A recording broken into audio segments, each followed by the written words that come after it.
Live from the Bison Softball Park, it's Bison Softball against Northwestern Oklahoma State in a great American Conference 3-game series, starting tonight with a single game coming up at the top of the hour. Clayton Kaufman and Zach Frazier with you here on the Bison Sports Network. Glad to be with you on just an absolutely gorgeous evening. We're sitting at 60, no clouds and sun everywhere. And Zach, glad to have you back on the Bison Sports Network for another game, man. Absolutely. Todd Miller not in tonight, so me and you will try to do our best. Never duplicated, but often replicated, right? So we'll try our best. Replicated is exactly right, my friend. Folks, we've got a 14-4 Oklahoma Baptist Bison team coming off a tough series against Harding this past weekend, but they were in every game against one of the top conference foes of the past 5 to 6 years. And Zach, I know we didn't win the series, but mentally we have to be coming back out of that game back here at home thinking we're pretty good. Well, exactly. Not only from a competitive standpoint, but also you have to think they saw, from your OBU's perspective, they saw your ace twice. And the second time they saw her wasn't any different, right? So you can have faith that Kaylee Jones stuff is just as advertised. Kaylee Jones, folks, it's just been surreal. That's the only way we can describe what she has done this season, and she will be the starter in the circle again.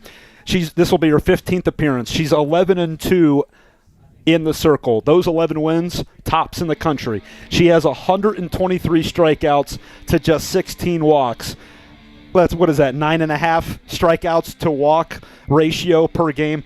Folks, she's doing things I've never seen in almost 14 years of athletic comms. And Zach, 4 straight weeks that Kaylee Jones has been the GAC Pitcher of the Week or Co-Pitcher of the Week, whatever you want to call it. She's been sensational so far in 14 appearances. And the swagger and the confidence that comes with that, not only ability but consistency and ability, because a lot of times you'll see pitchers which can throw their great stuff 1 or 2 nights, but when you're able to face lineups 3rd, 4th, 5th time through the lineups and continually beat opponents, that's when you know you have a true a destined pitcher that is going to kill it every single time she steps in the circle. Folks, let's just look at these great American Conference statistics. Earned run average, Kaylee, 0.09. That's insane. Opposing batting average, .125. Also amazing. Innings pitched, 75 for Kaylee. And we'll stop right there. We are able to take her out, and Aspen Younts has been very good. We've seen some good stuff from Morgan Max. We've seen good stuff from J.C. Schaefer. And Zach, I'm looking at Coach Maples 30 minutes ago. We're going to be all right come late April. I really think that. Well, and it's a testament to Coach Maples and her fortitude as a coach, right? To have a staff ERA of 1.1 is an unbelievable achievement. And, you know, like we said, and she speaks to it last time we've talked a couple times. She says what really has allowed her to focus this much in the circle has been Jace Brewer's emergence in taking over the hitting of this Bison lineup. And maybe, you know, they haven't seen the consistency at the plate that they would like to see so far this year, but the signs have been there. Just looking at the Bison pitching staff, folks, opponents this year, when there's 2 outs, they're not doing much. Collective batting average for the opponents with 2 outs, 158. That's getting it done when you're trying to wrap up an inning and bring your offense back up. And speaking of offense, let's go to that side too. Emily Adler has been very good. Let's take a look at her in the GAC. Emily Adler, folks, 5th in batting average at .439. And this season she's got 25 hits. And Zach, we've had some newcomers come into Bison Hill. She's one of them, and she is a solid force on the offensive end. Well, and to have the experience, right? Emily, there's a couple vets that have come in that have been there and done that before, and to be able to step into a role, new town, new city, new place, new team, new coach, and still just rely on the skill set. You got here for a reason. You're on scholarship for a reason. Go show us. The Bison are 14-4. Now let's switch over to the Northwestern Lady Rangers. They're 2-14 coming off their first series, GAC series. They're 1-2 in conference play. And Zach, for a team to come out from Alva, a bit of a drive into the nice central Oklahoma area that we get to live in. You know, for a team that's struggling so far, you got to have the right mental makeup going against maybe the nation's best pitcher. Well, and exactly, and Coach talked about it. Coach Maples talks about it in the pregame. You'll hear in a minute that with a new coach team, right? This is the first-year head coach taking over a program, and sometimes you sputter a little bit out the gates because you're trying to feel. Not only is the coach trying to feel the players out, but vice versa. These players are trying to understand their coach, understand how they're going to be in these moments. And yes, maybe they haven't sputtered, but Coach Maples talks about it that this is still an absolutely dangerous team. You look at Northwestern, Abby Datar, a team-high 395 average with 17 hits. She's in the lineup. As we will get to those in about 10 minutes before we get that first pitch underway. But as a team, though, Northwestern hitting a 233 collectively. After Datar, you got Reagan Parrish hitting 357 and Hannah Howell hitting 333. As Zach mentioned, a new head coach for Northwestern, that's Cassidy Webb. Her team about to take on, I'd have to say, one of the top 3 teams in the GAC right now, and it's definitely says that in the standing, so we'll go with it. Northwestern coming off 3 straight losses. They lost at Henderson State on February 26th, 8-0, and then they went and played number 10 Central Oklahoma just up the road in Edmond, about 50 minutes away, and they lost those 2 as well, 11-3 to the Broncos and then 6-3 to the Broncos, and that was just back on the first day of March 2 days ago. All right, folks, we're going to take a quick timeout. When we come back, Zach Frazier was able to catch up with our own head coach, Sam Maples, and we'll get that pregame interview to you as we get set for a beautiful softball game this evening here in Shawnee, Oklahoma. We'll take a quick break and come back with the interview with Coach Maples.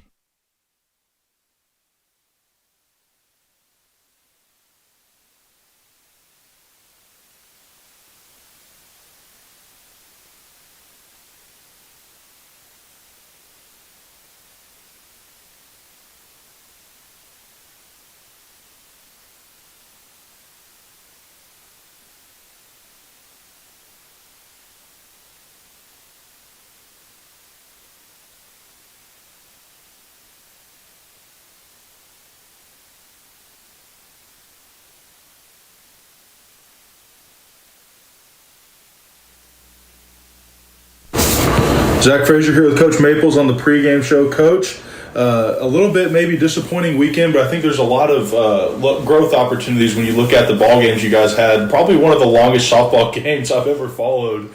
But talk about kind of this weekend and kind of the grind that it was. Yeah, we faced one of the top teams in our conference, no doubt.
Their standpoint, not playing your best softball, but being in a game with arguably the best team in the conference, right? You guys are right there neck and neck, and we talked about it before we came on air, like there was a lot of opportunities that were left on the table, whether it was at the plate or in the field, but going into this weekend, like you have to feel like, man, we left so much out there, but there's also so much growth to be had after that. And if your guys are playing with the best teams in the conference, even in the region, already, and you're not playing your best softball, that's got to be encouraging.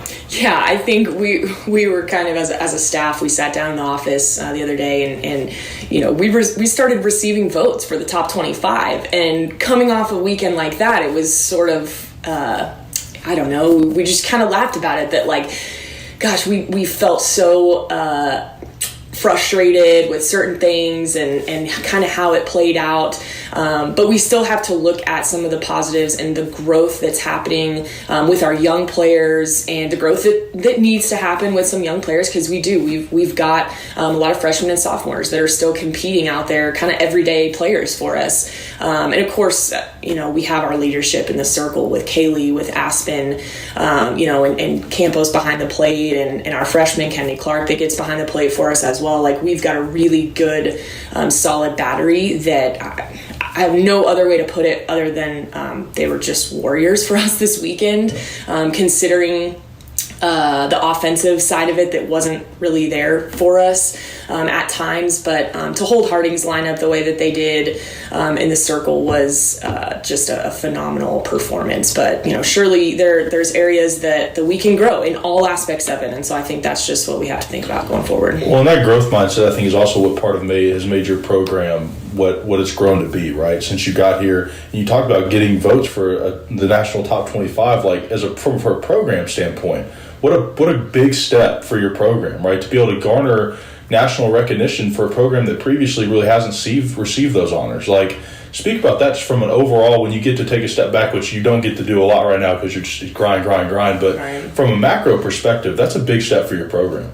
Yeah, I think we're proud of that. I can't say that, we don't care. I mean, we're proud of that for sure. But, we're trying to keep the girls in the moment and to not really pay attention, because some of that stuff is a little bit of a beauty contest. I mean, it is. And so I think if we can keep our girls focused on just the little things, like for us to drop that series and still get the votes that we got, it's like, hey, that should motivate you. Like, people still have some respect there, but I think, we had a lot of things that were controllables for us that we didn't execute on. So let's continue to grow and to look forward and to be better than that. And so, I think to answer your question, I mean, yes, we're proud of that. We want to continue to see that. I think it's cool for our players, especially our upperclassmen that have been here for multiple years, to get a little bit of that recognition.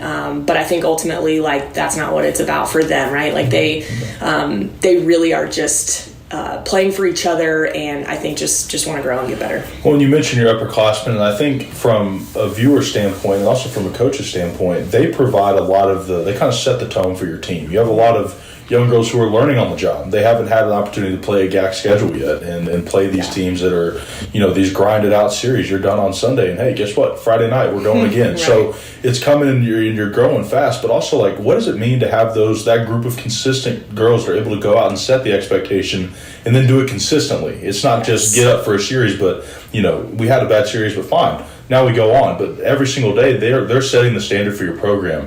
What has that meant for you as a coach to be able to trust those girls to do that? Yeah, I think it's stability. It's culture that we've set in place. I think the players and leadership in that, it starts from the top. It starts with the coaching staff. So whenever there's a falter in culture and things like that, I have to look in the mirror and say, okay, well, what are we doing day in and day out at practice to set that? So I think it makes us feel like, hey, we're doing our job when we have that leadership from the top, from our upperclassmen, because they've gone through it year to year and they've grown and they get it.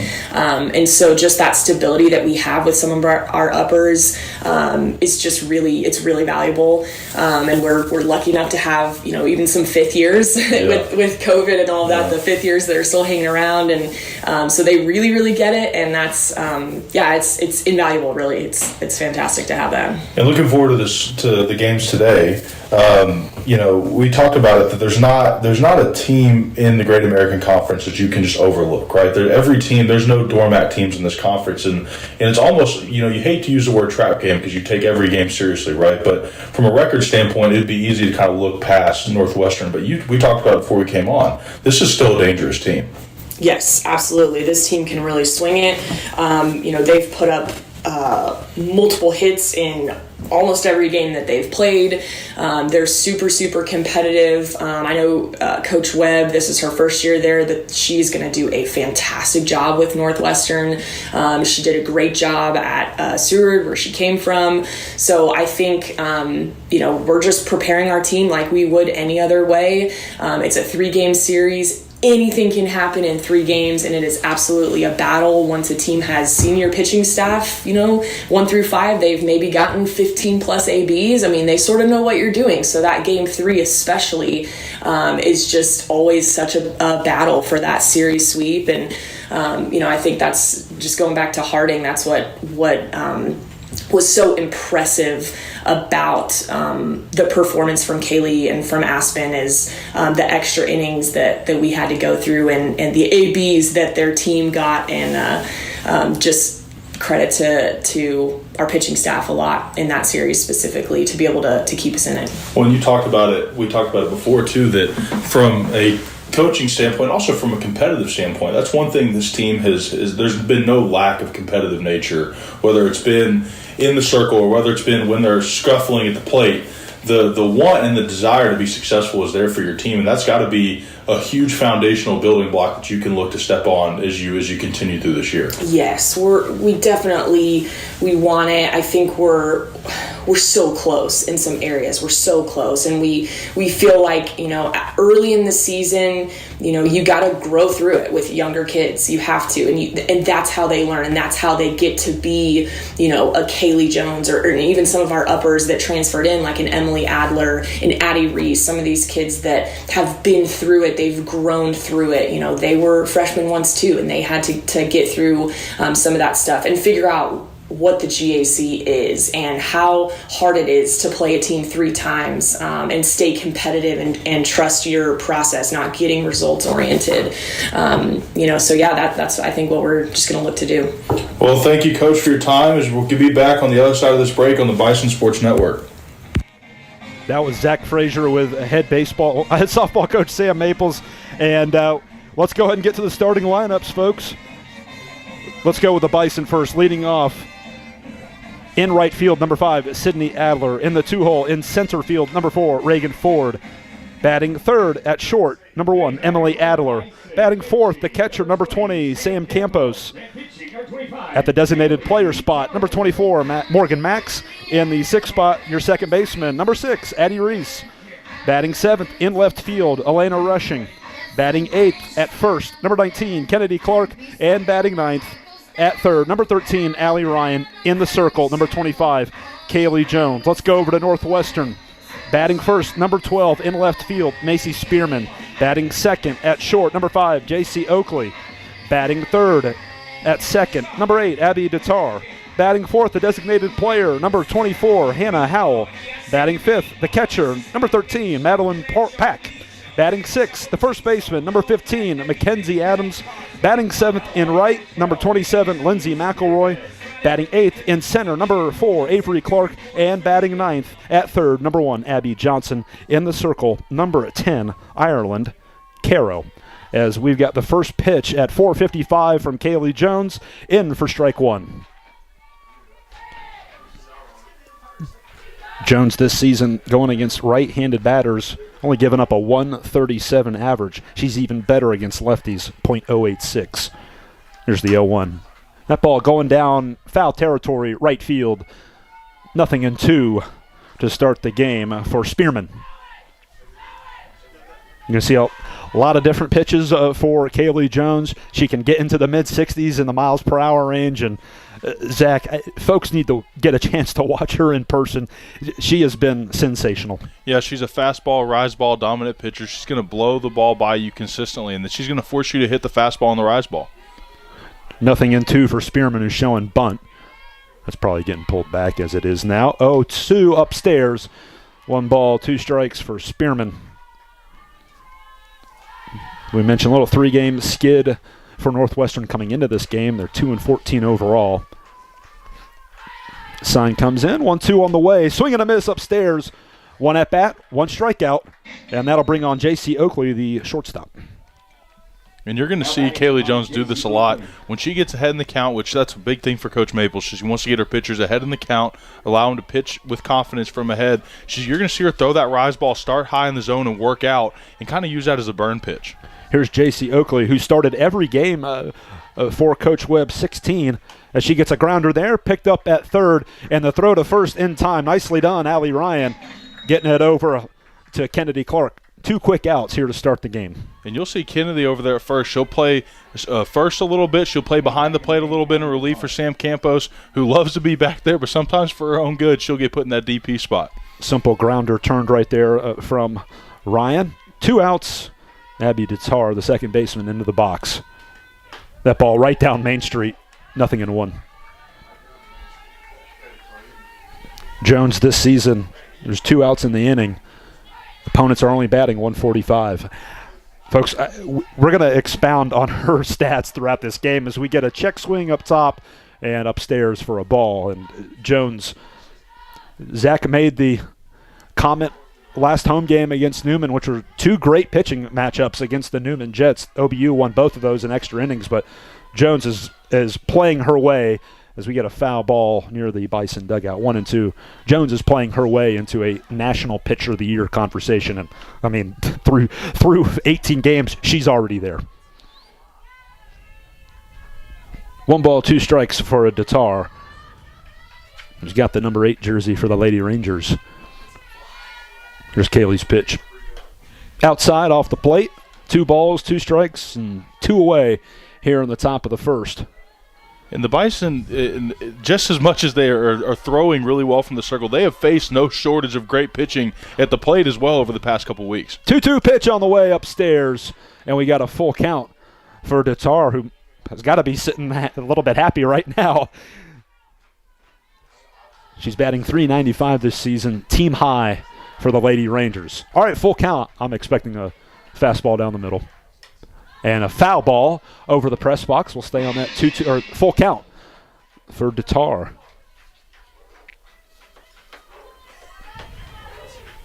Nice to get this game. You know, we were talking with Tanner Morris, our fan engagement guy.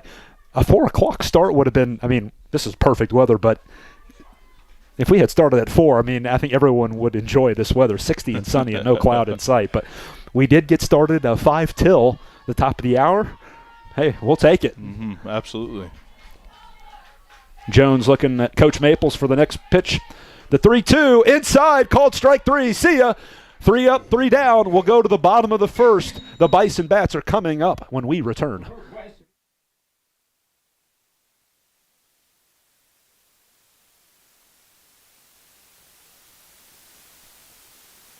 Okay, guys, we gotta make this quick. I got a 7 o'clock curtain call at the opera. You know you could just order online. No. A gentleman always does things the old-fashioned way. All right, well, I just put your order in, so. Well, it didn't tell you what I ordered. I got you an ultimate patty melt with a side of loaded fries and a Dr. Pepper. That is what I ordered. Mm-hmm. Yeah. We spend way too much time together. Mm-hmm. Now you can order your food and fried pies online at boomerangdiner.com.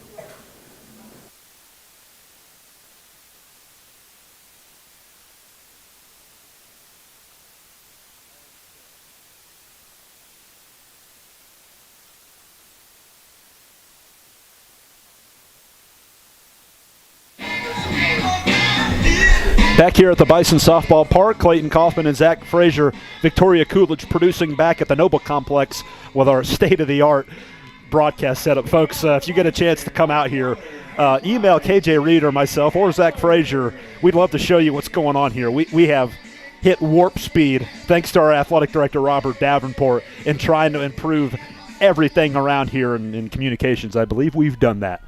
All right, here we go. Bottom of the first, Sydney Adler leading us off. There's Caro's first pitch outside corner, and it just missed. And Clayton, we've seen Sydney move her way up in the lineup. As she started this year, she started kind of towards the back end of the lineup, and as she's continued to produce for this Bison squad, she's moved her way up. She's hitting .323 this season. There's Caro's 1-0 pitch.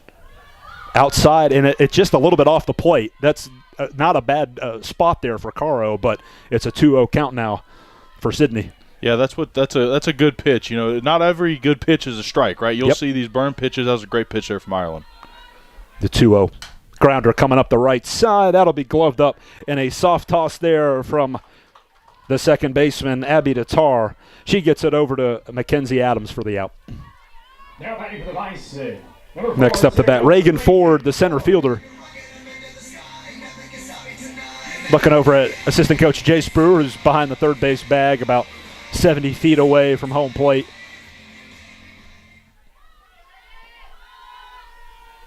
Here's Caro's pitch to Ford, showing bunt, and that's in there for a strike. You know, that kind of slap attempt, I'd rather see the player go through that just to put the pressure on the defense. Or am I wrong here? I do understand the thought process. I think it was a called take the whole time, but Reagan not wanting Caro to know for sure that she could just throw a ball down the middle. So we get a foul ball there. Another little, that running slapper. You're seeing it on screen, folks. But it goes foul behind Reagan. 0-2 as Caro making her 12th appearance of the season. She's tossed 49.3 innings, 26 strikeouts. That's tops on the team. Opponents are batting 300 against her. Here's the 0-2. Outside corner called strike 3 on Ford, and we've got 2 away here in the bottom of the first. A nice pitch location, and that outer portion of the zone seems to be where Caro is going. Yeah, we saw that same pitch almost earlier in the at-bat get called a ball. So credit to Caro for not being afraid to go back to that same location. Good thought. Here's Emily Adler, the top batter for the Bison in the 3-hole, and the shortstop today for the Bison and every game for OBU. Here's Caro's pitch up into the air, and that's going to be a base hit into left field. So a 2-out single right there from Adler. That is her 26th hit of the season. She's the only player with 20-plus hits for the Bison. Number 20, catcher Sam Campos. A little 2-out rally started potentially. Adler this season now 10 of 23. That's over 410 in the batting average when there's 2 out. That's outstanding. Now Sam Campos, the catcher, steps in, and was that tip? That was foul ball into the backstop. 0-1. Caro started that at bat with the off speed. That's the first time we've seen her do that so far today. And Campos, you could tell, was expecting fastball the whole time. 0-1. Campos this season with 2 out, hitting .286. Here's the 0-1, and a foul ball rolling by the Bison dugout. Caro a pitch away from leaving that base runner stranded for the Bison.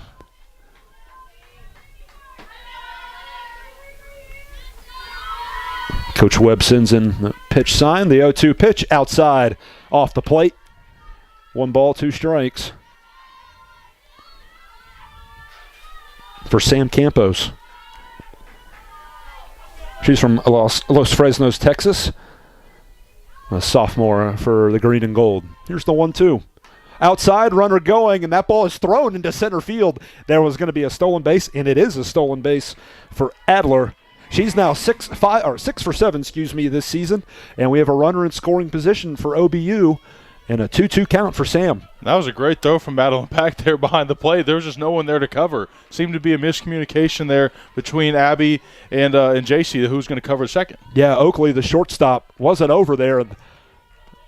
But good coverage right there by the center fielder, Avery Clark. 2-2 pitch, hard ball, just foul. Oh, man, it almost hit the third base umpire. He squeezed his legs in, and we'll get another pitch here for Sam Campos. That was a nice rip, though, from Sam. Well, I thought Abby Johnson was going to touch it. And if she touches it right, it's still a fair ball, so It's going to run into the corner, and we may be seeing extra bases there. Campos steps back in for the Bison, who are receiving votes for the first time in program history. The NFCA poll came out a few days ago, and OBU got 3 votes. 2-2 pitch, the swing and a miss. Caro got Campos chasing outside, and that will strand a runner in scoring position. So a hit there for the Bison, coming to Emily Adler with 2 out. We'll take a timeout. Still no score after 1. Stay with us, folks. OBU fans, do you want the chance to support OBU student athletes from the convenience of your own mobile device? Text hashtag BAA at OBU to the number 52014 to support BAA student athletes. Donations are fully tax deductible, and every gift makes a difference in the OBU student athlete's life. Again, text hashtag BAA at OBU to the number 52014. For more information, log on to obubison.com.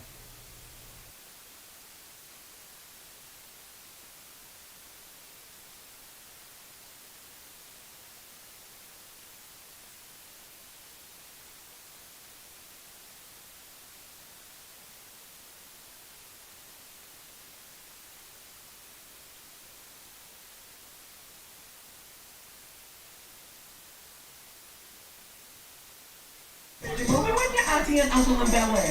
here at the Bison Softball Park. Good to see the Bison women's basketball team in attendance, folks. They won their first ever D2 postseason game in the Great American Conference Tournament today. 73-67 winners over Arkansas Tech, a team that had beaten them by double digits during the regular season. And, Zach, obviously a special early afternoon for Coach Overton and his ladies. They've got 17 wins now, folks, which ties the most in the D2 era. We'll talk more about them later as Kaylee Jones gets the first pitch inside Howell, the designated player, for a foul ball strike. And Howell, batting .333, the third best bat on this Ranger lineup right now, Lady Ranger lineup, and you have the feeling that this first time through is really more about feeling Kaylee Jones out than maybe expecting success this first time through. Yeah, totally. You haven't seen her yet as we get a pitch upstairs from Kaylee, 1-1. And Howell this season tied for the team lead with 2 homers. She's tied with Abby Tatar, Northwestern's leading batter. 1 ball, 1 strike here for Howell. That ball up into the air, heading to left center field, and it's off of the glove of the center fielder. That's got to be caught by Reagan Ford. She has got to catch that. And she was right there, had her right hand on the ball and could not bring it in. I'm guessing that'll be charged in error. That has got to be caught by Reagan. And she was under it, had the ball in her sights, and couldn't pull it down. Well, in coverage and in range is never going to be an issue for this outfield. One of the most athletic outfields in the conference. But sometimes it's not always about getting there. It's about what you do when you get there. Swinging a miss for Madeline Pack, the catcher, who's next in the batter's box. Now Howell reaches via error into scoring position. So Northwestern with a chance here. Nobody out here in the top of the second to crack the scoreboard. We got a ball that's fouled off left side from Pack.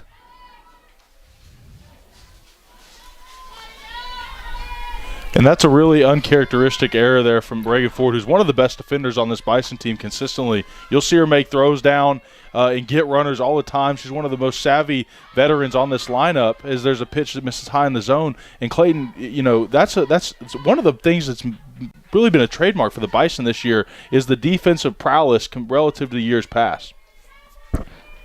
Oh, we got Pack pops that one up. Campos looking for it, and she's unable to get it. Man, she was right there, too, and that's going to be a foul ball. 1-2 the count. I mean, that's got to be grabbed as well, but maybe she just lost it a little bit.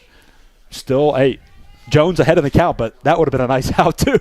Yeah, well, it looked like Campos maybe over-pursued it a little bit, had to back up at the last second. They always teach it's easier to go forward than it is to go backwards, right? But it's always hard when you're throwing your hat off and you're trying to find the whole thing. It's just a tough thing to do. The 1-2 pitch up into the air and fouled over the press box for Madeline Pack. She's from Lexington, Oklahoma, a sophomore, and playing the catcher position today for the Lady Rangers. Here's the 1-2. Grounder left side. That's going to be gloved up at short by Adler. The throw to first is in time. Easy does it, 1 down. And that's going to bring on Mackenzie Adams. And Emily does a great job, not necessarily rushing to attack that ball, knowing it was hit hard enough, lets it come to her, takes a good crow hop, makes a good throw to Kennedy over at first. Emily Adler gets the ball to Kennedy Clark for the first out here in the top of the second. Now Adams into the box. Foul ball. That one ricocheted off of the metal post right there and then into the glove of Sam Campos. When are we going to get that as an out? Never, but wishful thinking. I'd rather it hit the net than come and hit us because that ball was tracking right at our face over here in the press box. 0-1 for Adams. Here's Jones's pitch. Inside, that sure looked like she came across. And they're going to give it. Okay, another ball. She foul-tipped it. Didn't? The first pitch was foul-tipped into the – this is not the umpire has the call wrong. The first pitch hit the net. They're going to give it a 2-0 on a swing and a shot deep to left field. Rushing is on the run, and that's gone. 2-run bomb off the bat of Mackenzie Adams, and the Rangers have the lead, 2-0. That was a great piece of hitting. I mean, it ended up not mattering what the count was, but the fastball came inside on the zone. She came through, took it, wait for it to come in, pulled that outside hip, and gave it a ride out of left field. That's Adams' first home run of the year and her first RBIs of the year. She's able to get Howell across home plate.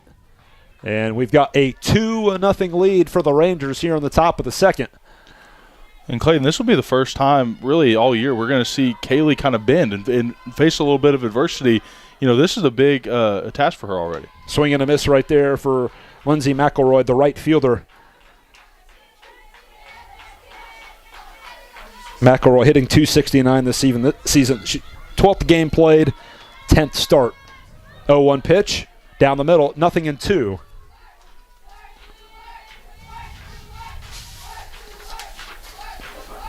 Kaylee Jones, that's the first time she's given up a home run this season, folks. That ball upstairs. 1 ball, 2 strikes for McElroy. That was a nice swing from Adams. No doubt about that one. Clearing 200-some-odd feet as we get a pitch called outside corner. We'll take the strikeout. All right, 2 away here on the top of the second. That looked a little off. But that's already today. We've seen that opposite corner for hitters on left-handed hitters and right-handed hitters be a little inconsistent with the strike zone. So I would look to see these pitchers continue to go to that outside corner. All right, the center fielder, Avery Clark, up to bat here at the top of the second. Outside, ball 1 for Clark. This is her 20th at-bat, and she's looking for her first hit of the season. That ball up into the air and foul. It should be a 1-1 count right now.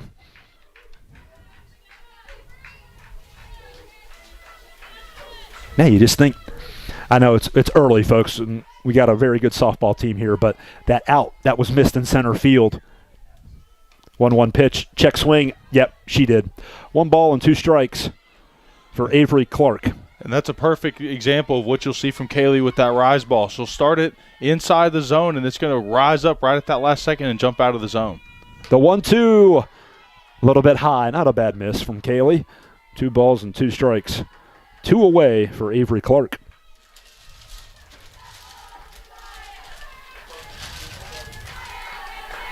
Jones's pitch. A little bit away. A little bit high, too. Full count. And this is where, for Jones, and this is what Maples, she's just going to throw gas, and you're going to have to hit her at 66, 65, and she's going to force you to make a play. Here's the full count offering, and a foul ball into the net in front of us. We'll get another pitch for Avery Clark. And she's played in 10 games and only 20 at-bats. 2 a game, maybe a little bit a struggle to get some consistency as we get another foul ball, this time off the right wing over the Northwestern dugout. 3-2.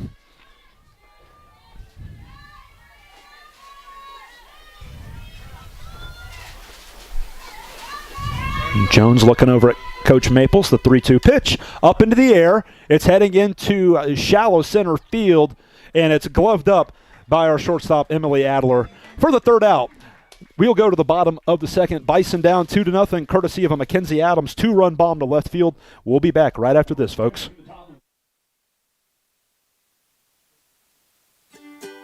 Estate planning is a crucial step in protecting your family's future. With an estate plan, you can decide how to distribute your assets, make healthcare decisions, and support ministries after you pass away. It involves some pretty big decisions, but with guidance from Water's Edge, you can plan for your children's future, give to kingdom causes, and get expert help along the way. Build a solid foundation for your family. Start your estate plan today. Visit watersedgeservices.org.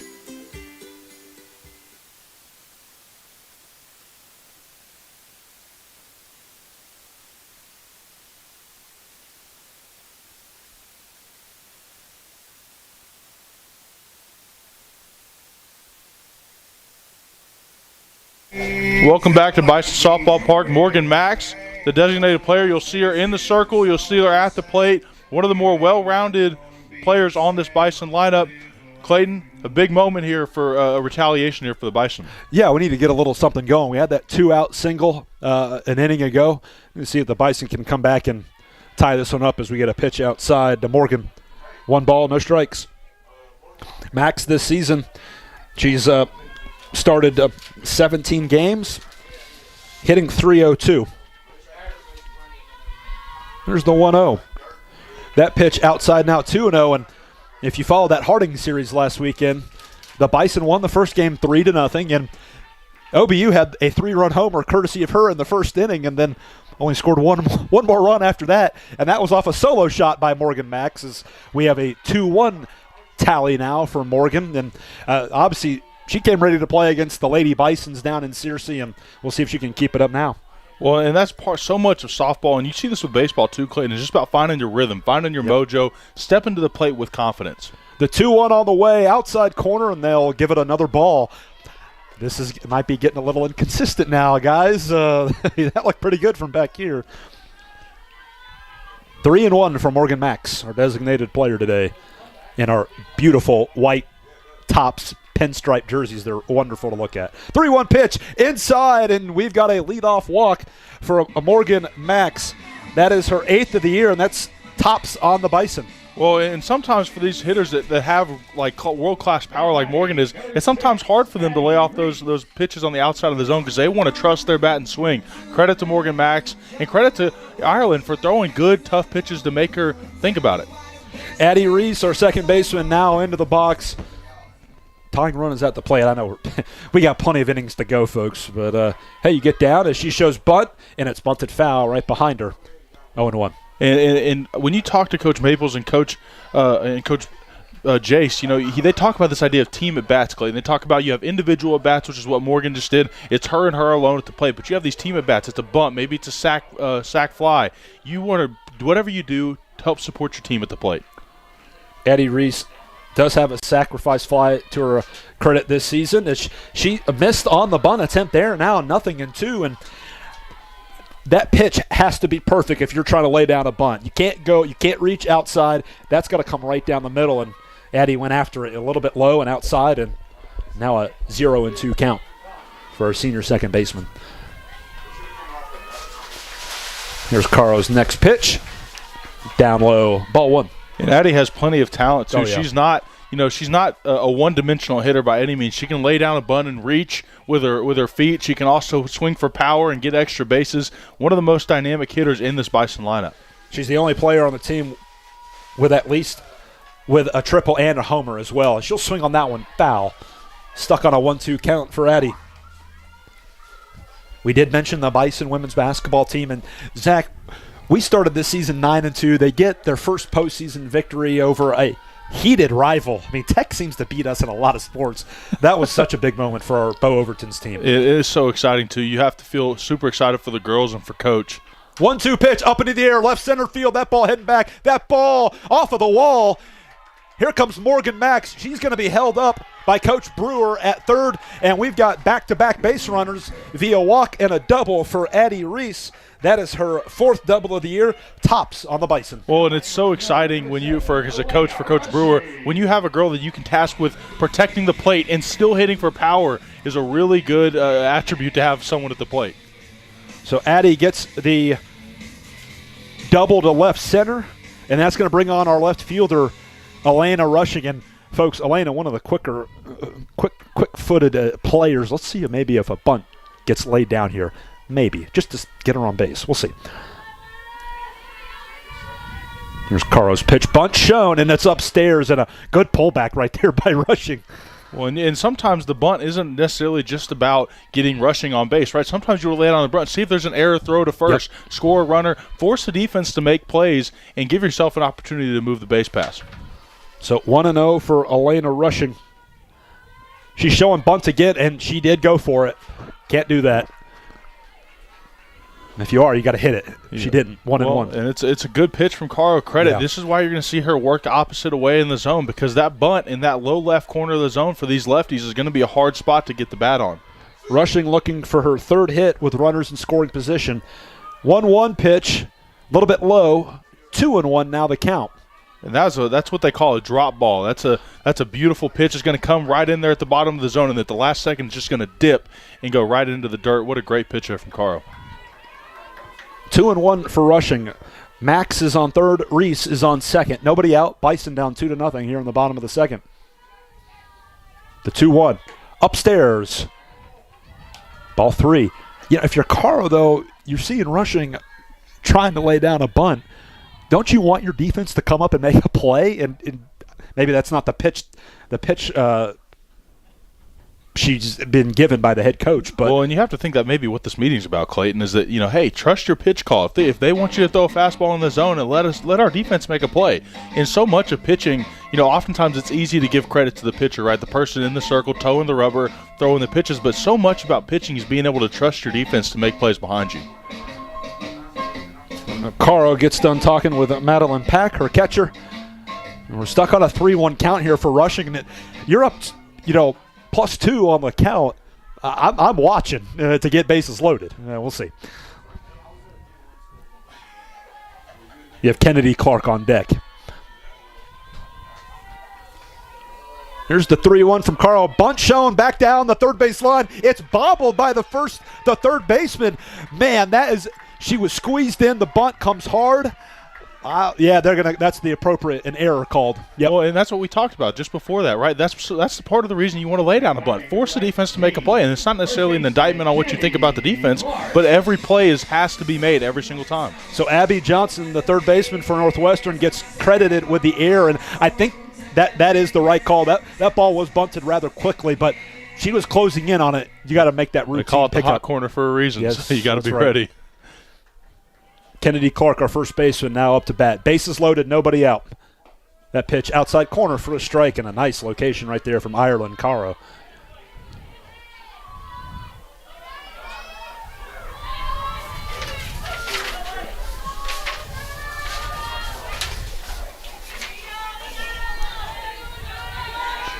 The 0-1.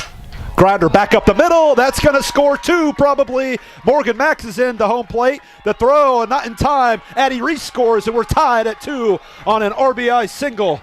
And that's up the middle. And that's a credit to Addie Reese's athleticism, because that was not the cleanest slide in there to home plate. She managed to scramble, move that left arm back, put the right hand on the plate, and go get 2 to immediately tie this ball game. Kennedy Clark gets a 2-run single up the middle, and now Allie Ryan into the batter's box. So we've got nobody out, runners on first and second, and OBU with a chance to take the lead.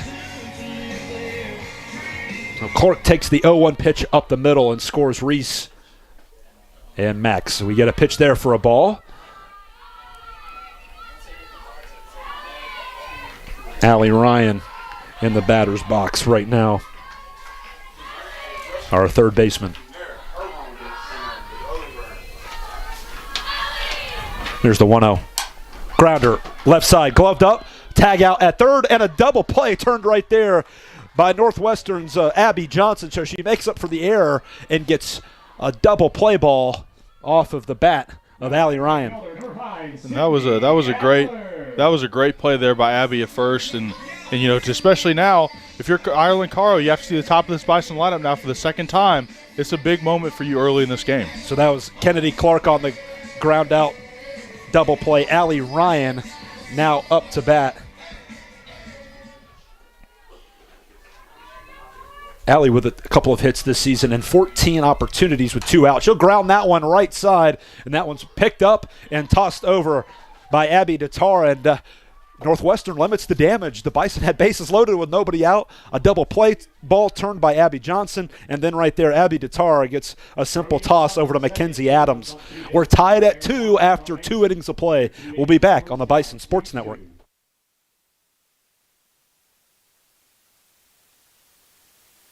Here at SCI Supply, you truly can purchase with purpose.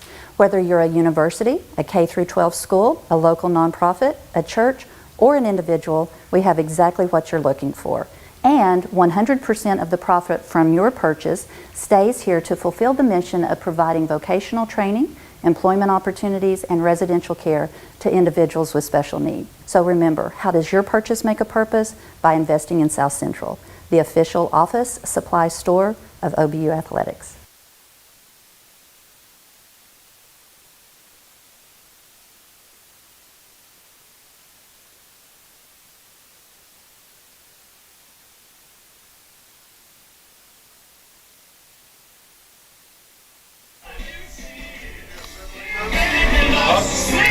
All right, we're at the bottom of the order, folks, for Northwestern. Abby Johnson, who just turned that double play ball a few moments ago, she's going to lead off for the Lady Rangers. Johnson this season, this is her 10th game played, 9th started. She does have a hit and a run scored. Jones's pitch down the middle and a swing and a strike. 0-1. Again, we got this game started 5 minutes prior to original start time, 4:55. We do like that. And we're 2 down here at the Bison Softball Park as we get a pitch down low from Jones. 1-1 for Abby Johnson.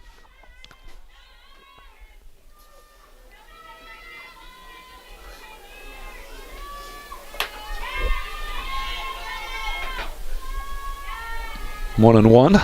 Here's the next pitch. High and away. Ball 2. Zach mentioned this Bison pitching staff 8th in the country, in team ERA, 1.1. Just insanity. Tops in the country, University of Tampa. So we get a 2-1 pitch grounded up to Emily Adler at short, and we get the easy toss over to first baseman Kennedy Clark for the first out in the 3rd. And now this is where, if you're Northwestern, this is where you want to see a little bit of growth. Obviously, 2 runs and 2 innings against Kaylee is on pace to be some of the best production that she's faced against this year. But as the second time through the lineup, Clayton, you want to start making strides in your at-bats. Coach Maple said in the pregame that this team has had multiple games of multiple hits as we got a fly ball in right field, and that ball will curtail right for a foul ball from Macy Spearman, who's got her second at-bat of the day coming up.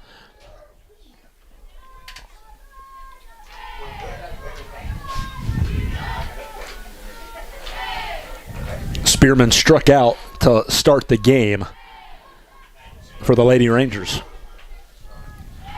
0-1. Jones spins that ball in her right hand. The 0-1 pitch on the way. In there. Well, nope. I thought we were going to get a strike call. We did not. 1-1. That was pretty close, though. Not a bad miss from Kaylee.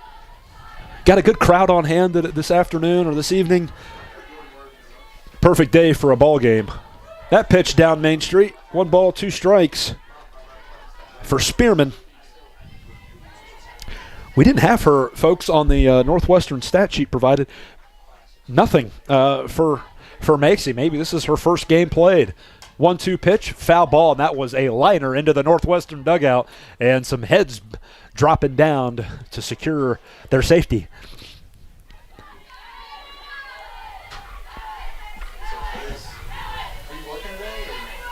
Clayton Kaufman and Zach Frazier with you. Victoria Coolidge producing as we get a liner into left field, and there's rushing. It'll go over her head. That's going to turn into a stand-up double at the top of the lineup for Macy Spearman. Her first hit of the season, we imagine, and a nice play right there from Spearman.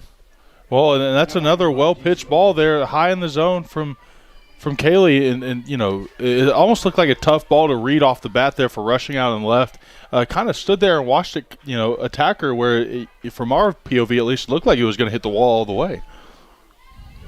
Well, give Northwestern credit, folks. Zach said that they were going to be coming in and giving themselves a chance, and they've done that. Now, back-to-back innings with a runner in scoring position as we get a swing and a miss right there from J.C. Oakley, the shortstop.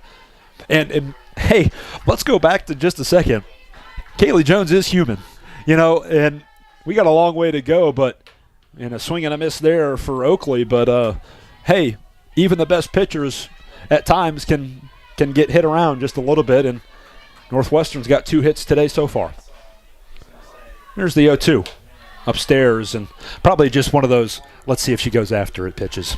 Yeah, well, and you mentioned it. The idea that Kaylee was going to keep up the pace she was on at the beginning of this year, it's almost inhuman, right? And so you knew that at some point teams are going to start to maybe have a couple swings where it's good. There's a fastball that misses outside, but Clayton, the thing about Kaylee is that she's a warrior in the circle. She will fight. You saw her throw over 170 pitches against Harding last weekend. She's going to fight in the circle. Man, you get into the 9th, 10th, what was that, a 12-inning game as we get another foul ball, 2-2 for Oakley. But you just keep going and going, and I know we didn't get the outcome we wanted in those last 2 games, but we're going to be in every game. When she's in the circle, barring some collapse, which we can't foresee, we're going to be in every game when she's in the circle. 2-2 pitch. Oh, maybe just missed. That was not a bad drop ball right there from Kaylee, but maybe just a little bit high in the zone. Full count with 1 out for Oakley. The 3-2. That ball popped up, going into the stands and over the women's basketball team, into the hands of a few patrons watching the game on this 60-degree night here in Shawnee. Full count. And a runner on second is Spearman after that double. The 3-2 pitch up into the air, right field. That ball hanging high and into the glove of Sydney Adler. Runner is going to tag up. That's Spearman. 2 away, Spearman the third, and we'll have coming up to bat Abby Tatar with a 2-out opportunity here for the Rangers. Well, and for both squads, this is exactly where you want to be, right? You're the best hitter versus the best pitcher, and it's you one-on-one at the plate, and you just have to win. If you're Tatar, you have to beat arguably one of the best pitchers in the country. And if you're Kaylee Jones, you have to face the best hitter on this Northwestern lineup. And so both teams probably like where they're at right now. Tatar struck out looking in her first at-bat. That closed the first inning. And now the Rangers' top batter came into the game with a .395 average. We'll see if she can dial up something against Kaylee Jones, who's talking with her head coach, Sam Maples, at the moment. And we mentioned the women's basketball. They're going to play the top-seeded Southern Nazarene Crimson Storm tomorrow at noon. Go to obubison.com. We have all the links already posted. And, Zach, they almost beat SNU in Bethany a few weeks ago, and we're going to have a chance. We're going to have to play well, though. Call it bias, call it whatever you want. You always want to be playing your best basketball come tournament time, and we've seen that play out in the men's bracket as well, Clayton, with the number 8 seed Ouachita upsetting Southern Nazarene last night, who was number 3 ranked in the region coming into this weekend. So you never want to call the game over until the final buzzer sounds, and that's exactly what OBU's mindset is tomorrow. That pitch swung on and foul ball left side for Tatar, 0-1, so Jones gets ahead in the count. Do have that runner on third base. That's Spearman, who had the 1-out double to left field on that hard liner that went over a rushing set, and that was a well-hit ball. 0-1 for Tatar. Jones's next pitch, outside. We're evened up at 1 apiece. We will have a doubleheader tomorrow against the Rangers. Unfortunately, folks, that'll be a video stream as Todd Miller will be at the basketball game. Another foul ball left wing for Tatar. 1 ball, 2 strikes.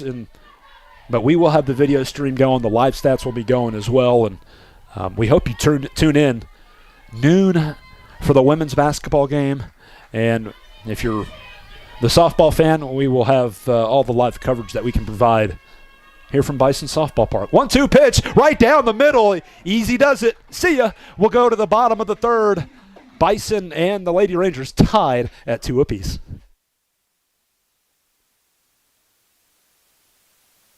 I'm Noble McIntyre, and I'm a trial lawyer.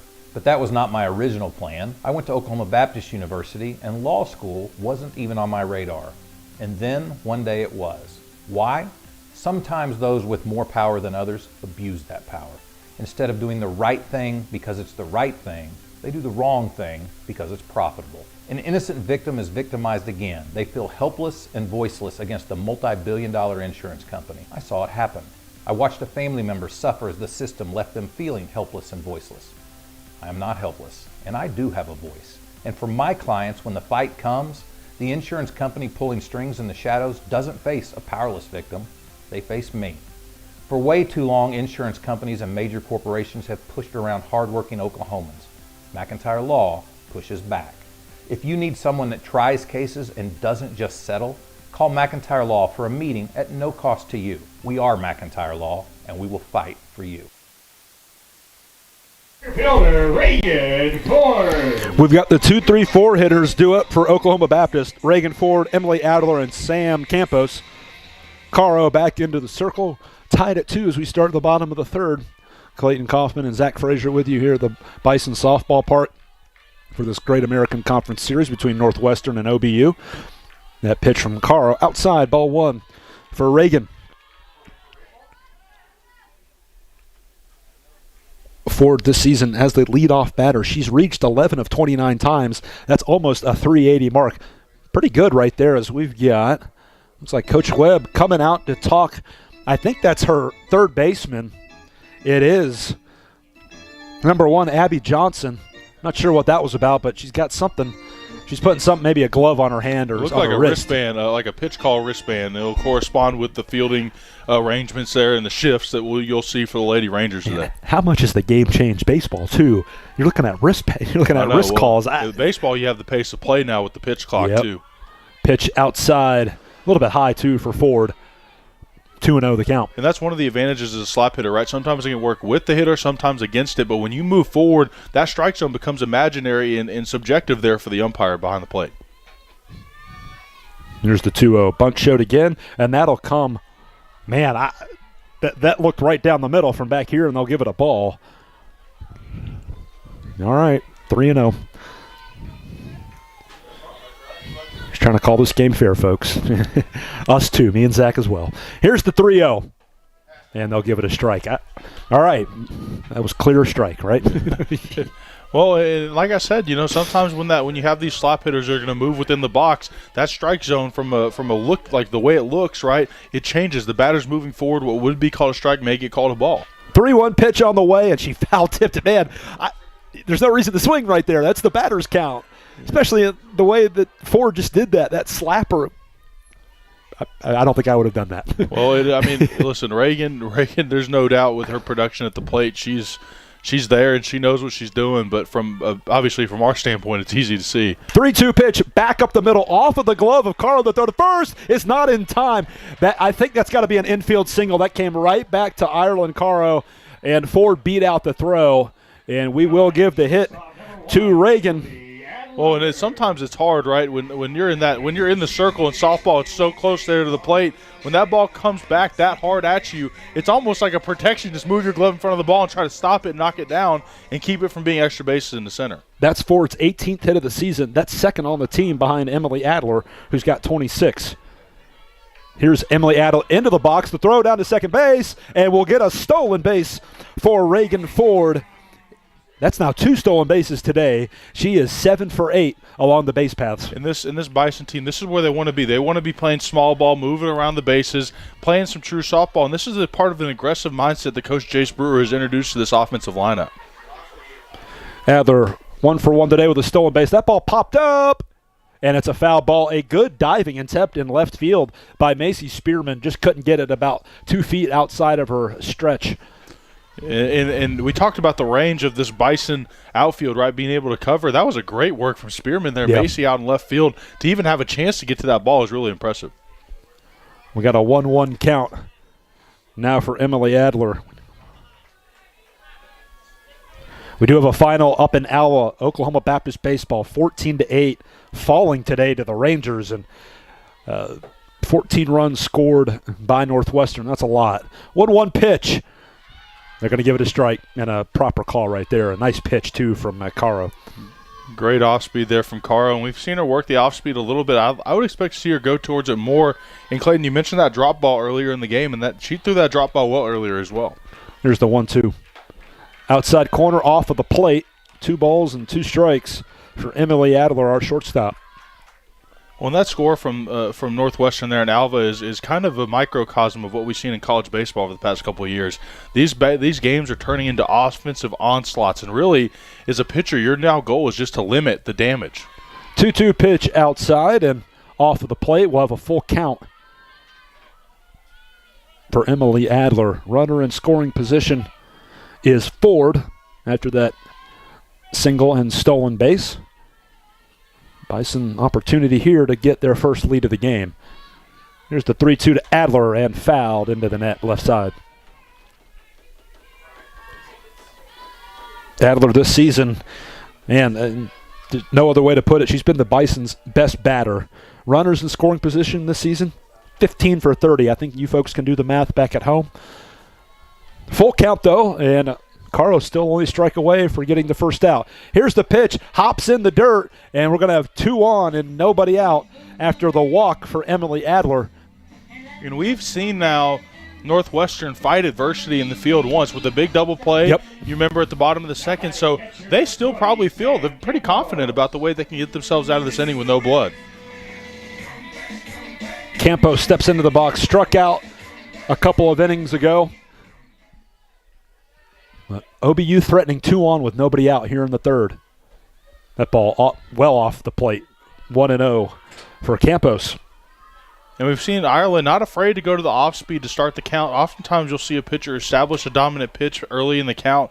Carl trying to keep this Bison lineup guessing, going off-speed and fastball as well. There's the 1-0. Outside, off the plate, 2-0 now the count for Sam Campos.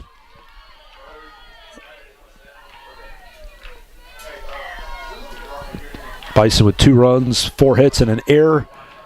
And for Northwestern, 2 runs on 2 hits and 1 error. 2-0 pitch inside, and that almost nicked the jersey of Sam.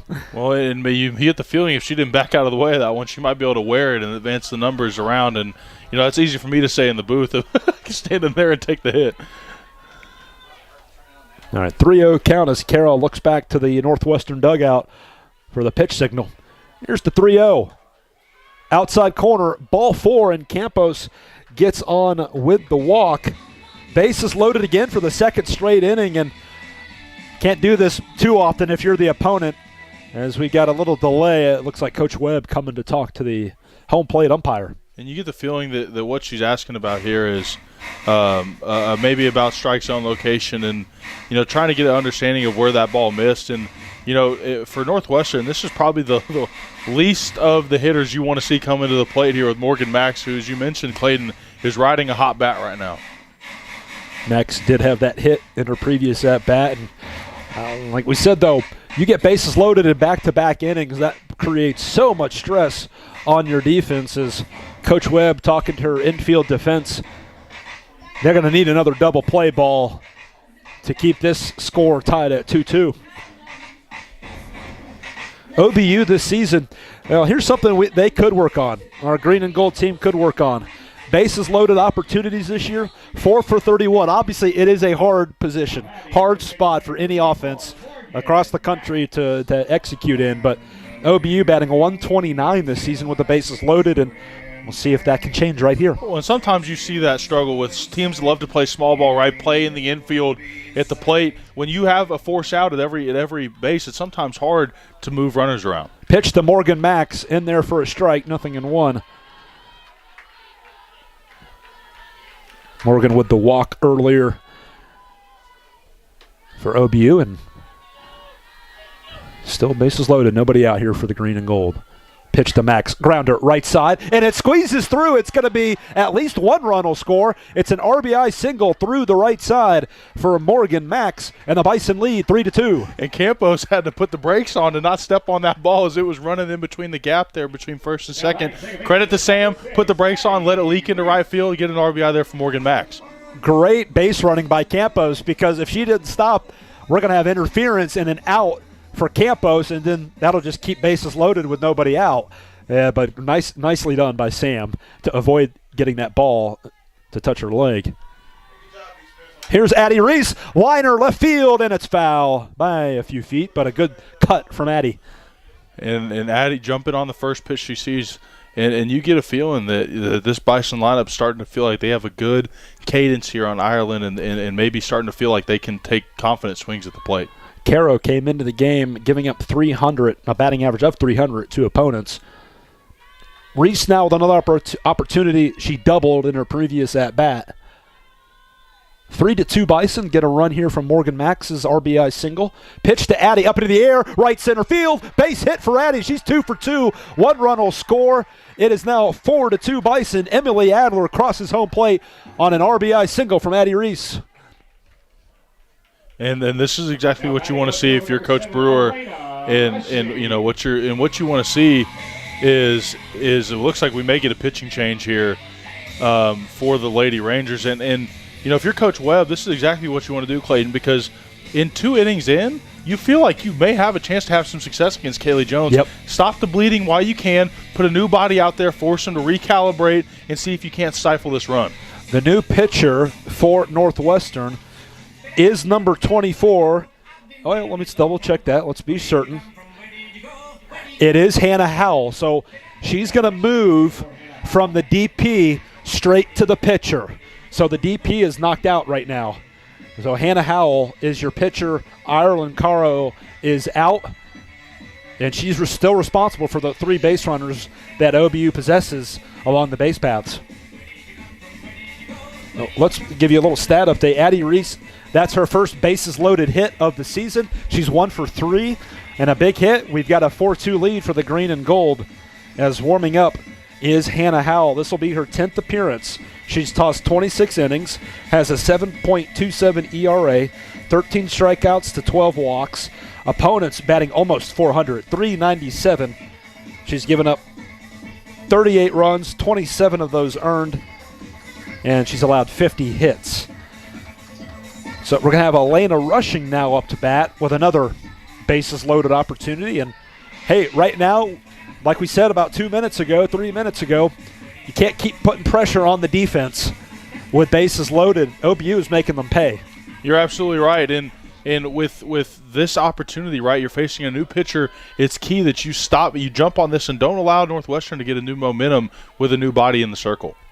Pitch from Howell. It's a rushing foul ball off of the net. And Howell in the circle, towing the rubber here for the Lady Rangers in the red and black today here at Bison Softball Park. Flag standing still out in center field here for the Bison.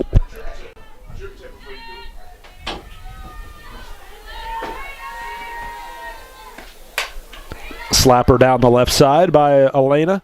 0-2. Thanks, Zach, for taking over there quickly. Just checking on something, folks. We'll tell you about it if the Bison win the game in about an hour.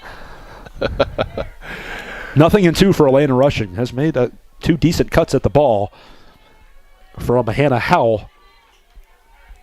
And Clayton, to your point earlier about this wristband and kind of the evolution we've seen of these sports, right?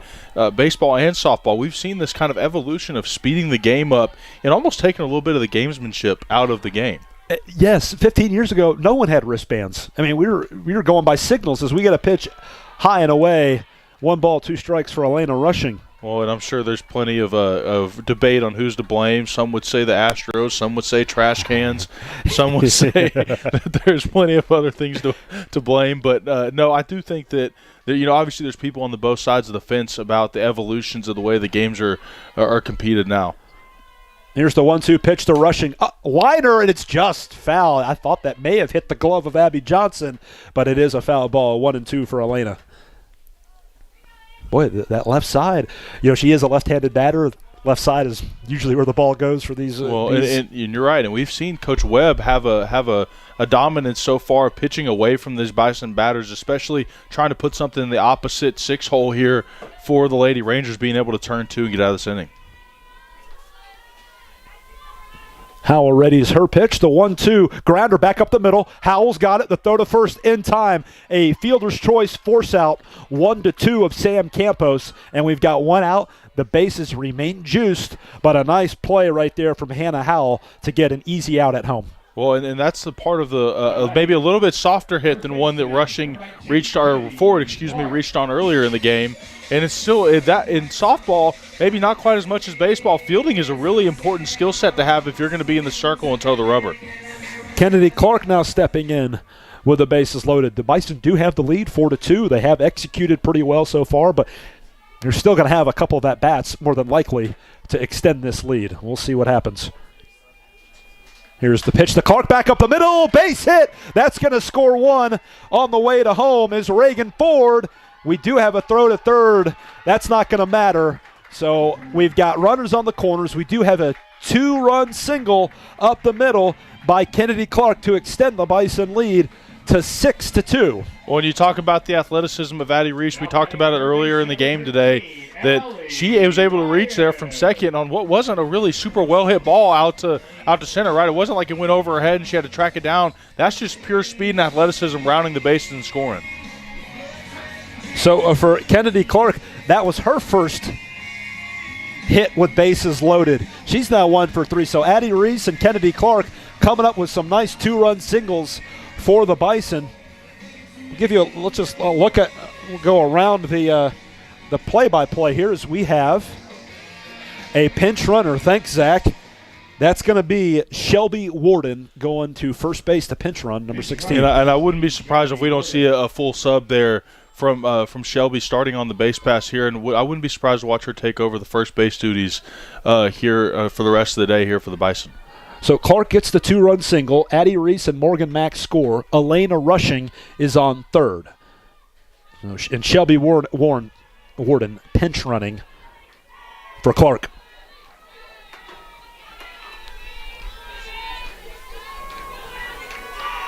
Howell's pitch outside. Ball 1 for Allie Ryan. OU still with a couple opportunities here to extend this lead. A 4-run, bottom of the third. We get bases loaded for the second straight inning, and we're making them pay. We'll have a stolen base for Shelby Warden.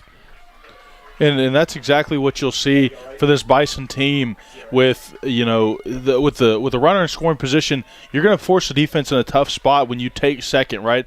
Does Pack throw down? Madeline had the choice. Do you throw down or do you wait? Because if you throw down and you make an error throw like we've already seen Northwestern do early in this game, you read the opportunity for Rushing to score from third. Great idea to put the ball in your back pocket. Pitch to Allie Ryan in there for a strike. 2 balls and a strike for Ryan. Warden is on second. Rushing is on third. And OBU another hit away from extending this lead. They're up by 4 now in the bottom of the third. Howell gets the pitch signal. Here's the 2-1. That ball foul right side. 2-2 for Allie Ryan.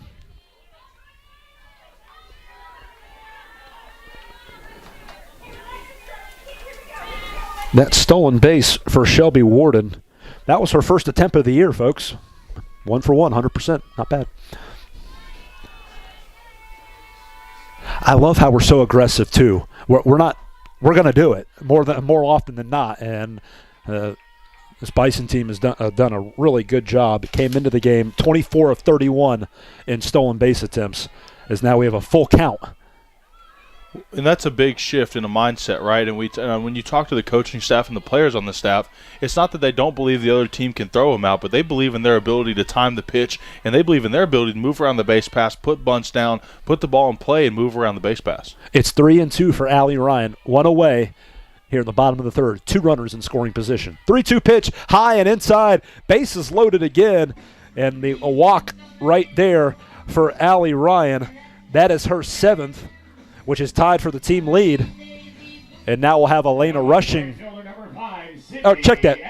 It's Sydney Adler, excuse me, folks, coming into the batter's box.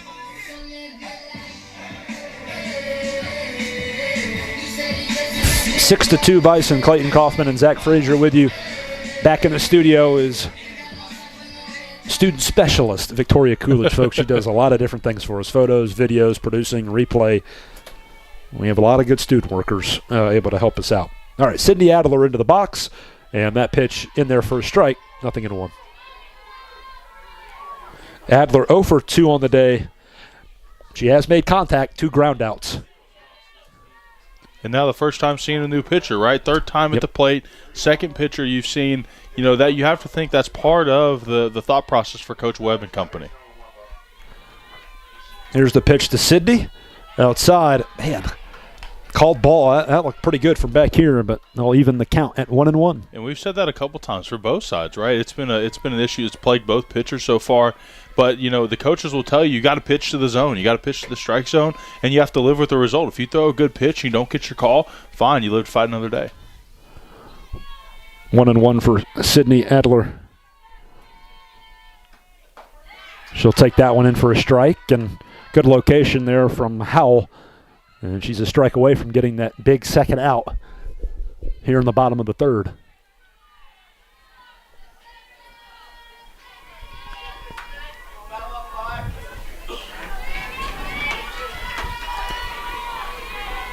And you have Rushing on third, Warden on second, and Ryan on first. Here's the 1-2. Outside, and that was off the plate. I know the Northwestern fans screaming at the umpire right there.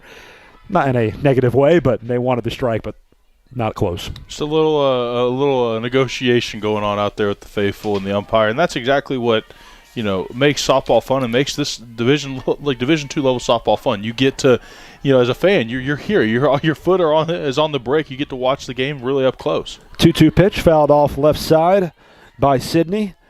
And we're still stuck here on that 2-2 count. And, Zach, have been around college athletics for 13 and a half years. This is my favorite division to be a part of.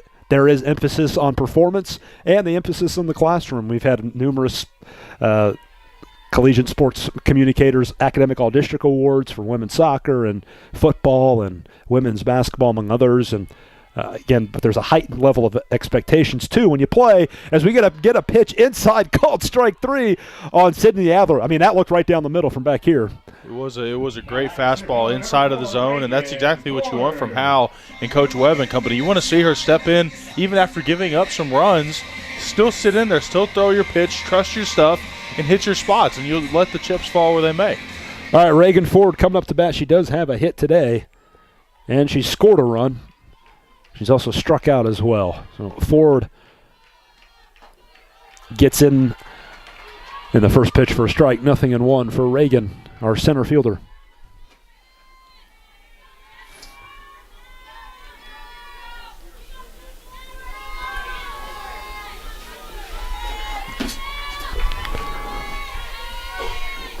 How ready is her pitch? The 0-1 on the way. Foul tip. Kind of a late swing right there, Zach, and stuck in an 0-2 count now. Hey, now sometimes you just got to protect the plate when you're in there, and that's exactly what Reagan Ford did. She'd been burned on a strikeout earlier in her first at-bat. You don't want to let that happen again. So even if you're late through the zone, if you can get that bat on it and live to fight another pitch, that's exactly what she did.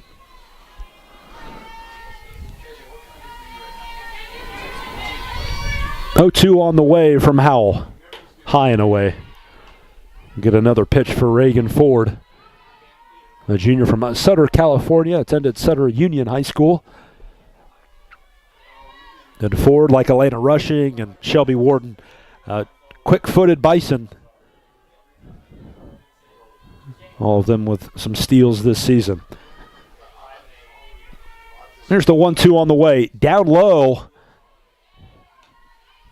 2 balls, 2 strikes, and 2 gone. As Madeline Pack did attempt to bring that ball up and fool the umpire. Not going to happen. Exactly. That's exactly right. She's trying to frame that pitch and push that front knuckle through and push it into the top of the zone and make it appear with the right time blink that it is a strike and not a ball. There's the 2-2. Grounder coming up the left side. There's the shortstop. The throw to second is in time. A fielder's choice and a 6-4 put out. Oakley to Datar gets a force out at second, and we will go to the 4th inning. The Bison do score 4 runs, 2-run singles, a pair of 2-run singles for Addie Reese, as well as Clark, and the OBU leads 6-2. We'll be back.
Four, 5, 6 hitters due up for the Lady Rangers. Hannah Howell, your pitcher.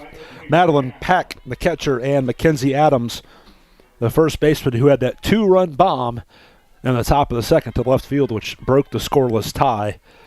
In this game, we've been playing a little over an hour and 7 minutes, in fact, as Jones' first pitch to Howell upstairs for ball 1. Jones up to 58 pitches. She's got 4 strikeouts, 2 hits, 2 runs allowed. Only one of those earned, though, as we get another pitch upstairs, 2-0 for Hannah Howell.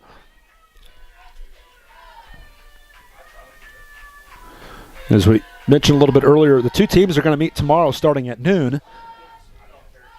We'll have the live video and live stats going, and 3 pitches upstairs to start this top of the 4th for Kaylee Jones, and Howell, a ball away from getting a leadoff walk.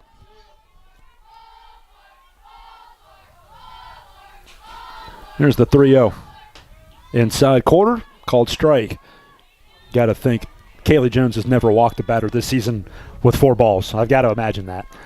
We don't have that stat to back that up, but that would do some serious student work digging in the communications office. 3-1 pitch upstairs, and a leadoff walk issued to Hannah Howell.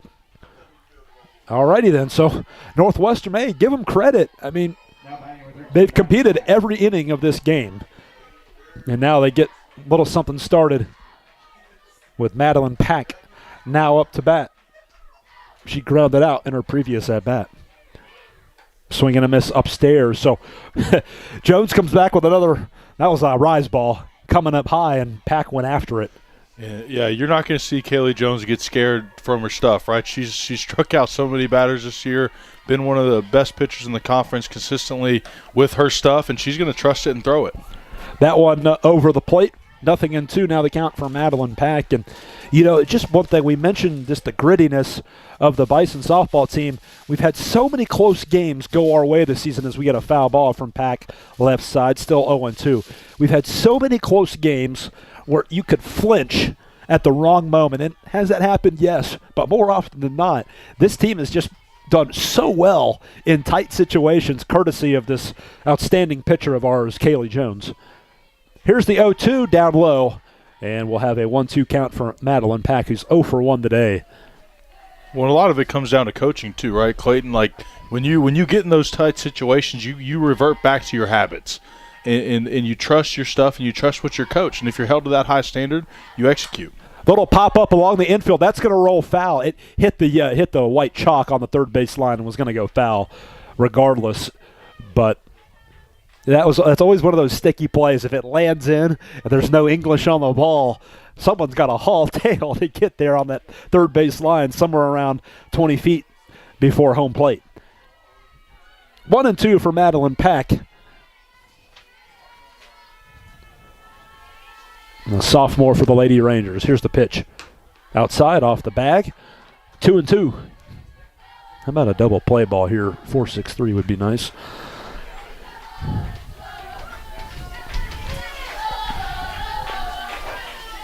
And Howell on first after that 5-pitch walk. We did have a defensive change too. So initially, as we get a full count now, Kennedy Clark is no longer at first base. It's Shelby Warden. We'll make sure to tell that to communications counterpart KJ Reed as we get a blast. See you later. We are at a 6-4 ball game. Madeline Pack with the home run, and it is a 6-4 tally, man. She got a hold of that one and more. That's her first home run of the season. Well, man. And here you go, right? This is there's no such thing in the Great American Conference as a sure thing. There's no Nope.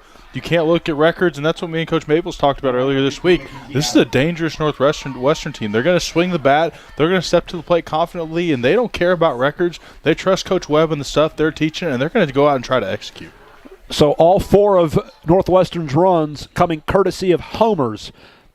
The first to Mackenzie Adams, the last to Madeline Pack. And those are your Pack is the 5-hole hitter, Adams the 6. Another swing right here from Adams, and we might have a long ball. We'll have a 1-run game. We'll see. Well, and here's the thing, right? There's 2 different types of softball, and we've seen both of it get played. 7-3, right? 7 hits to 3 hits. We've seen Bison work around the base paths. They're hitting for power. They're hitting for doubles every once in a while. Meanwhile, Northwestern has come up, and it's been 3 batters, 3 big swings of the bat, and they're in this ball game. Mackenzie Adams steps in. She's got the 2-run homer back in the second.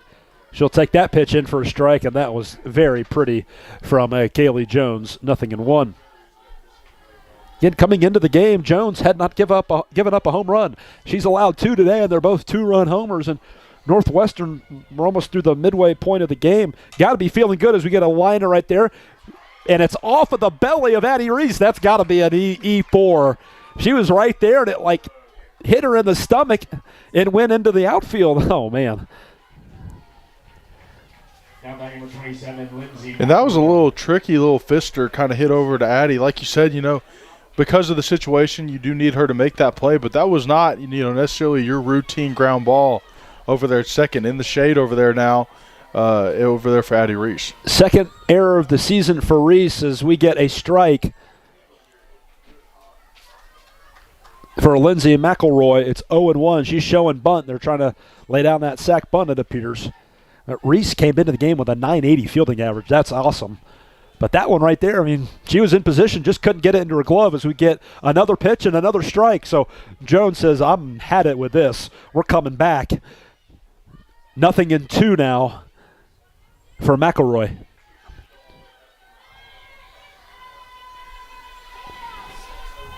Jones's next delivery away. Campos looking back down at first base. And Adams, she isn't going anywhere. 1 ball and 2 strikes. There's Jones's next pitch. Upstairs, 2-2 the count. And we've seen Kaylee maybe struggle to control that rise ball where she has dominated most of the lineup she's seen this year with the rise ball. Maybe missing a little bit high in the zone right now. Maybe just not being able to hit her spots consistently, Clayton. 2-2 pitch on the way and a little bit off. Full count. She's had a few of those, I think 4 by my count in this game. And well, and here's the deal. If you're Coach Maples, you got to trust her. She's earned her spot. Yep. She's earned her opportunity to holy cows, there's a fastball just blasted right there on the outside of the zone. 5th strikeout of the game right there for Kaylee Jones. And now we're in the 8 hole. The center fielder, number 4, Avery Clark. She's 0 for 1 today. There's Jones's pitch. That ball right down Main Street, 0-1. So 6 out of the last 8 pitches, strikes for Kaylee Jones. And we've got 1 out here in the 4th. 6-4 your score after another Northwestern homer. That ball fouled off by Clark, 0-2. Well, and like I was saying, Clayton, if you're Coach Maples and company, if you're Kaylee, you know your leash is long. You're a fabulous pitcher. You're a vet. You've been here before, upperclassman. You're going to have the opportunity to go out there and right the ship on your own. Jones came into the game with just 1 earned run allowed. She's got 3 in this game. Hey, it happens. Even the best can get hit. 1 ball and 2 strikes for Avery Clark, who's got a fly out in this game. Now 2-2. Man, the light, is it as dark out in that field as it appears back here? Is that? It looks like it. And you got a couple of the girls out there in the field right now that have sunglasses on. Yeah. And with how rapidly the sun is setting, there's a big strike 3 there from Kaylee Jones. You have to wonder. Wait a minute. No, Kaylee Jones had no idea that there's only 2 outs, and that's going to be a stolen base. It's only 2 outs. Jones thought that was out 3. Now Mackenzie Adams gets into scoring position with 2 away. So a little confusion, and you just wonder, we had heard going into the game Jones was not going to be in the circle because we thought we had a good chance without her. Anyway, we have a good pitching staff. It's not a knock on Kaylee in any realm. But she lost a little focus right there as we get a ball along the outside corner to Abby Johnson. And at the bottom of the order now for Northwestern, 1-0. Hey, just a little bit surprising right there from Jones that she didn't realize there was only 2 out. The 1-0. Foul ball behind us. 1 ball and 1 strike. Well, and now, you're in a situation where, for Kaylee, if she had mentally gotten herself out of that inning already, this speaks to the caliber of athlete that she is, right? Being able to go from I'm done and being able to turn that mind right back on, like, no, I got one more batter, I got to get out. Another foul ball off the right side for Abby Johnson, who grounded out in her previous at-bat. 1-2, and Jones a strike away from taking us to the bottom of the 4th.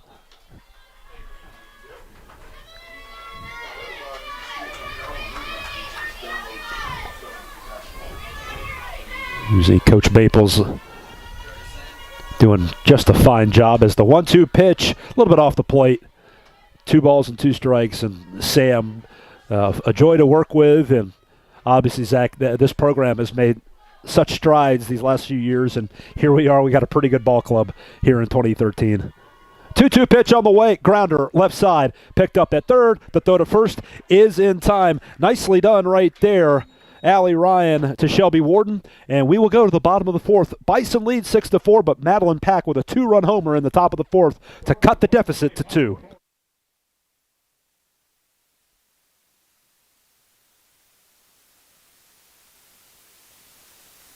Okay, guys, we gotta make this quick. I got a 7 o'clock curtain call at the opera. You know you could just order online. No. A gentleman always does things the old-fashioned way. All right, well, I just put your order in, so. Well, it didn't tell you what I ordered. I got you an ultimate patty melt with a side of loaded fries and a Dr. Pepper. That is what I ordered. Mm-hmm. Yeah. We spend way too much time together. Mm-hmm. Now you can order your food and fried pies online at boomerangdiner.com.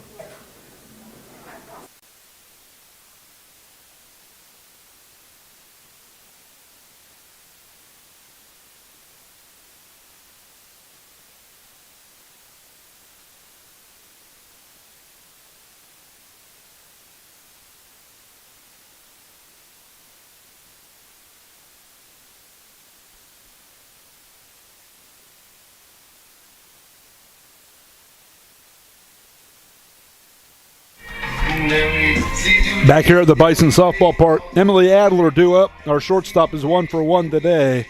Bison leading 6-4. She has also reached with a walk, so a couple of bases for Emily in this game. 6-4 OBU as we start the bottom half of the 4th inning. Clayton Kaufman and Zach Frazier with you here on the Bison Sports Network. Sun going down and OBU leading as we're almost past the halfway point. 1-0 the count for Emily Adler after that first pitch.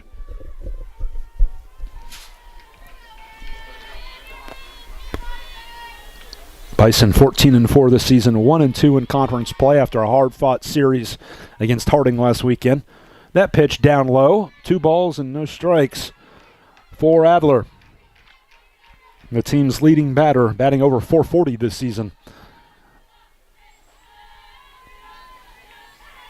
And that's in the top 5 of the Great American Conference, that batting average.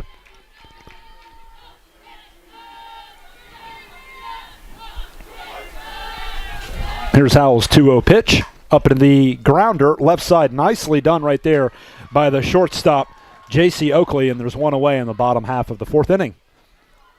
And you said it, it's a great piece of fielding. We've seen, really for the most part today, we've seen a couple errors on both sides, and so you have to wonder if one of the keys for the rest of this game is going to be if whatever team figures it out defensively and kind of stops the holes kind of leaking through into the outfield.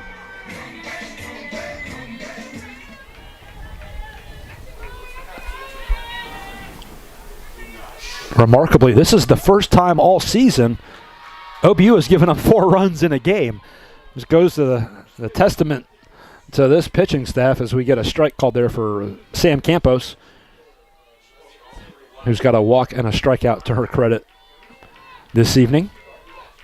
And you have to think it's a matter of time before Sam puts her bat on the ball and puts it in play. 0-1 pitch downstairs, 1-1.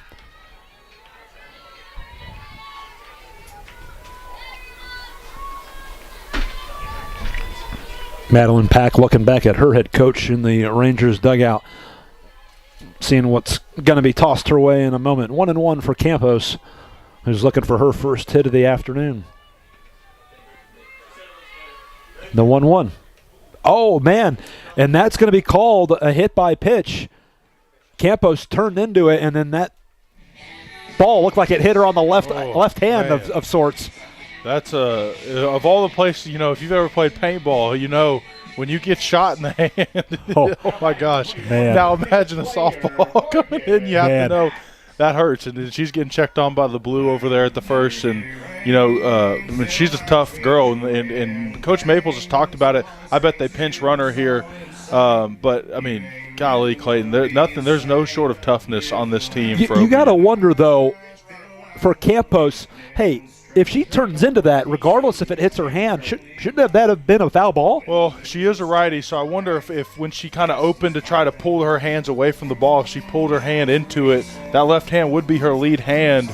It's hard to tell, but you're right. There could be some conjecture there. Haley Stanford is now pinch running. That's number 14 for the Bison. She's from Wilburton, Oklahoma. She's going to go in as the pinch runner at first, and she is not attempted a steal yet. We'll see if that happens as we get a strike called for Morgan Max, who's got a hit today and a run score, or in a RBI, as well as a walk. So she's reached in both plate appearances.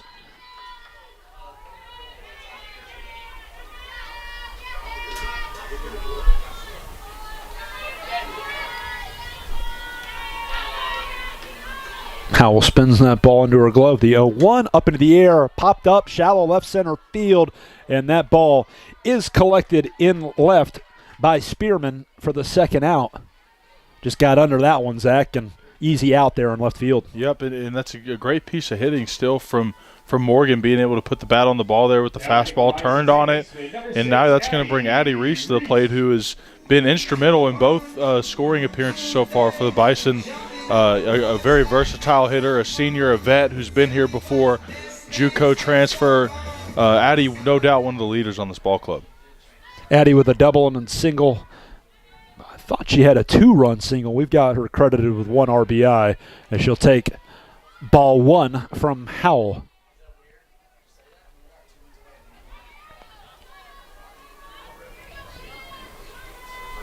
The sun going down just above the tree line out west, and man, we get some pretty sunsets around here, folks. I'm from Florida, and this state rivals the Sunshine State as we get a pitch there to Reese for a strike.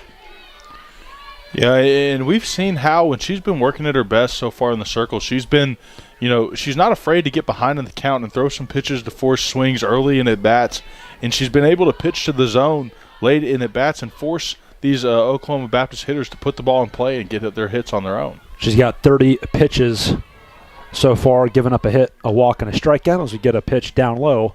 2-1 now the count for Addie Reese with Elena rushing on deck. You have to wonder if that might have been a throwaway pitch, expecting the run there from Stanford at first and getting ready for the throwdown. That's good call there, Zach. Obviously, with OBU already a couple of stolen bases in this game. I think it's 3 now. And they don't want to give up easy paths to second as we get a pitch inside. Man, not a bad miss there either. 3-1 for Reese. And we've seen the hit and run there was on at the last at bat, for before Reese stepped to the plate. So we've seen hit and runs already in this with this setup with Haley on first. All right, 3-1 for Addie Reese, our senior second baseman, as Howell looks at her wristband. There's the 3-1 up into the air and foul. The batter's count. She went after it, and it's full. 3-2. Reese from Whitewater, Kansas, which has one of the best Division III programs. Check that. I'm thinking of Whitewater, Wisconsin, folks. I've been a lot of places. It said KS, not WI on there. You can close your eyes and point on the map, and Clayton Kaufman had a stop relatively close nearby. One of the more tenured comms guys you'll see in the industry. 3-2 pitch, hard liner. It bounces on the netting by the Bison dugout. And heads ducking left and right, and doesn't look like the athletic trainer Dallas Bros is going to assist anybody. Thank goodness. Anyway, still a full count, folks. 2 outs. Stanford is on first, pinch running. But Reese has made a lot of good cuts in all 3 of her at-bats. That one obviously foul, but she does have a couple of hits See if she can get one into the corners. Deep. The 3-2. Grounder coming back up the middle. That's going to hop into the glove of the shortstop. And that was a close play at second base. Turned by the shortstop, J.C. Oakley. She gets the force out of Stanford, but that was awfully close. And we will go to the 5th inning. It's still a 6-4 ball game. The Rangers hanging around. We'll see what the Bison defense can do when we come back. OBU fans, do you want the chance to support OBU student athletes from the convenience of your own mobile device? Text hashtag BAA at OBU to the number 52014 to support BAA student athletes. Donations are fully tax deductible, and every gift makes a difference in the OBU student athlete's life. Again, text hashtag BAA at OBU to the number 52014. For more information, log on to obubison.com.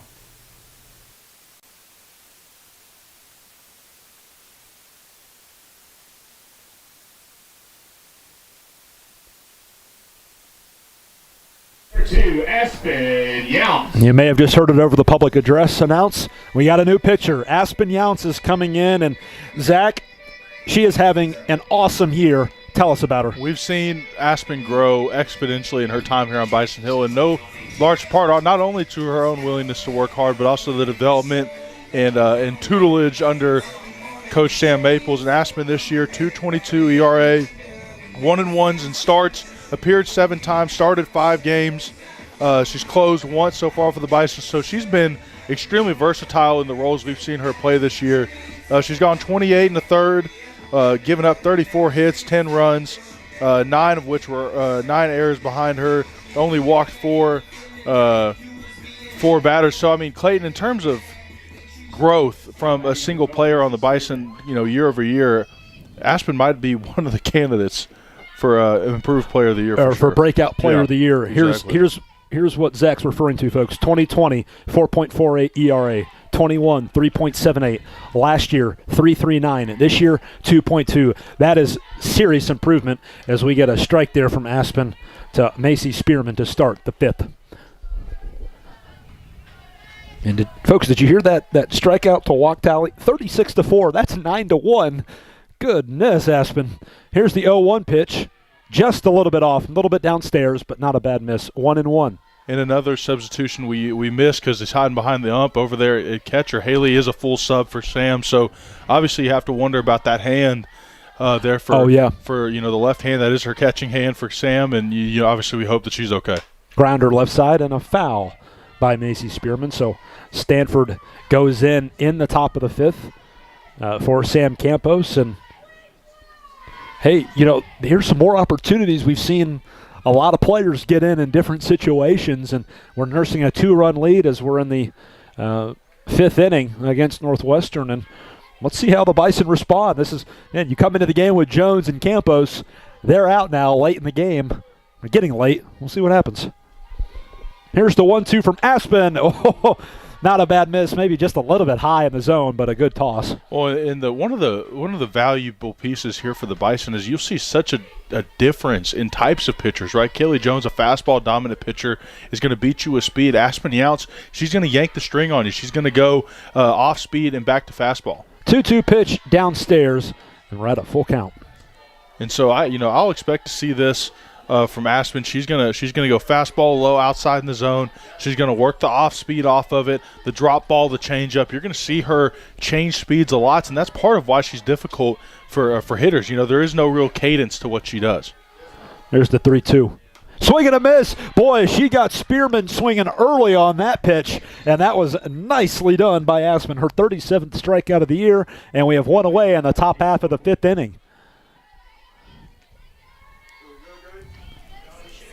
And now J.C. Oakley, the shortstop who got the last out in the bottom half of the 4th, she's going to step in. She's 0 for 2 with a ground out and fly out this afternoon.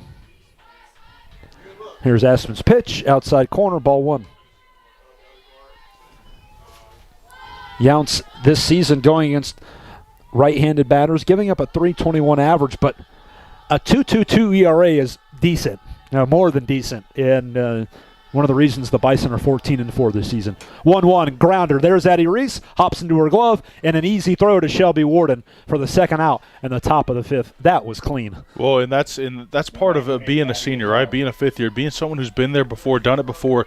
It would have been very easy to let that error she made last inning affect her and carry over. But, to have the confidence in your abilities, to step up with a routine ball, don't overthink it, get your glove to the ground, make the play to first for the out. 2 down, and Abby Datar, who's got 2 strikeouts and 2 at-bats, and that hit her. Okay, well, we'll get a 2-out hit by pitch as Datar shakes her right hand. We're seeing a few hit batters here the last frame or so, and she's going to reach on the hit by pitch from Younts. Well, and that's the second time we've seen someone get hit in the hand, and that's like we mentioned, that's not fun. It's a testament to these girls. They're not afraid to stand in there and wear it if it means, doing the right play for their team, right? Making the right play. It's unselfishness on both squads early in this game. Here's Hannah Howell, who was the designated player to start the game. She moved to pitcher 2 innings ago. She walked in her first at bat, and she swings and misses right there. That was a great pitch from Aspen, but Howell had no reason to swing on that ball. Well, when it came out the hand, it looked like it was going to be a 55-mile-an-hour fastball, and then, woo, that ball slows down and dives on the drop ball. It was a fantastic pitch from Aspen. 0-1 as Stanford stands in the sign. Here's the 0-1 pitch, and maybe another one of those pitch outs looking down at first. It's a 1-1 tally right now. Well, and Howe, obviously, there's a lot of similarities there between her and Morgan Max. You'll see both of them work in the circle, maybe get the DP nod as well. Because of their production at the plate, and then you get the feeling that Coach Webb trusts Howell. 1-1 pitch, fouled. It hits in the dirt and off of the foot of Howell. And Younts a strike away from getting out of this inning very cleanly. And it has to give you confidence, Clayton, from Coach Maple's perspective. Maybe when Kaylee's thrown a lot of innings in the past couple of weeks, and maybe one night doesn't have her best stuff, which is still really good stuff, but still to be able to go into your bullpen and have confidence. Here's the 1-2 from Aspen, grounder left side and foul. Stuck on a 1-2 count. Man, here we are. We've just seen the quote unquote worst performance from Jones. It's not bad by any stretch. Hey. Maybe we need Todd Miller back on the play-by-play. I don't know, man. I know Todd's listening. He was going to call the 2A basketball area finals, I believe, up at Dale High School. Who they're having. The Pirates are having a great year out there. 1-2 pitch popped up in the air, and that's going to bounce into the net off to the right side of Haley Stanford. Still a 1-2 count.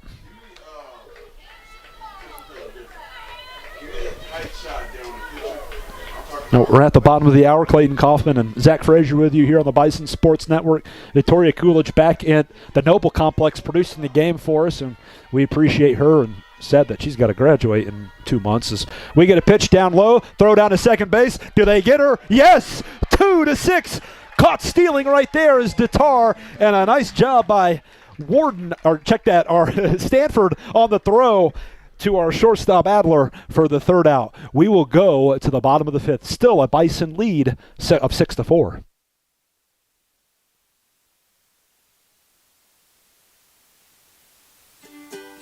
Estate planning is a crucial step in protecting your family's future.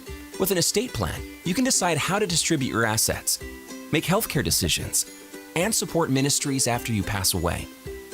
It involves some pretty big decisions. But with guidance from Water's Edge, you can plan for your children's future, give to kingdom causes, and get expert help along the way. Build a solid foundation for your family. Start your estate plan today. Visit watersedgeservices.org.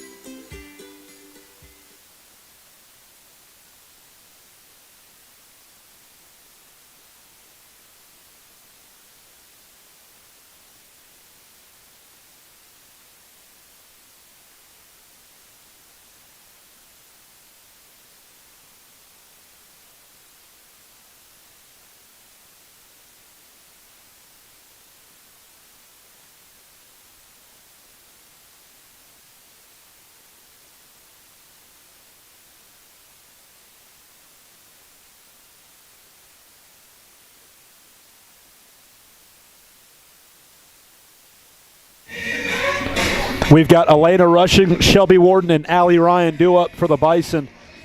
Those three players looking for their first hit of the night. It's 6-4 as we start the bottom of the fifth. A very close game, and the Rangers, put aside their 2-14 record, they're competing very hard in this affair. Well, and you see this across the Great American Conference in multiple sports, Clayton. There is no off night. That doesn't exist in this conference. Everybody can play. They're on scholarship too, right? You know, everybody's here to play, and you have to show up and bring your A stuff every night. Rushing going to lead us off here in the bottom of the fifth with 2-run Bison lead. Is a nice pitch from Howell right there. That's her 38th pitch. It's in for a strike to Rushing. And our umpire behind the plate has a knack for the theatrics, sometimes a delay. Yes. A strike call. Sometimes we're left guessing back here in the booth, but so far hasn't necessarily been a storyline, the calls behind the plate. Rushing lays down a bunt. That's nicely done. The throw from Abby Johnson, not in time. It's an infield single on a bunt from Elena Rushing. That's her second hit this season in the leadoff opportunity, and a nicely done ball right there from Elena. Great piece of work there from the Rushing at the plate, and a beautiful bunt down the third base line. She got on top of it, put the ball in play, and that's all you want as a bunt. Just get the ball in play, put it on top of it, and force someone to make a play.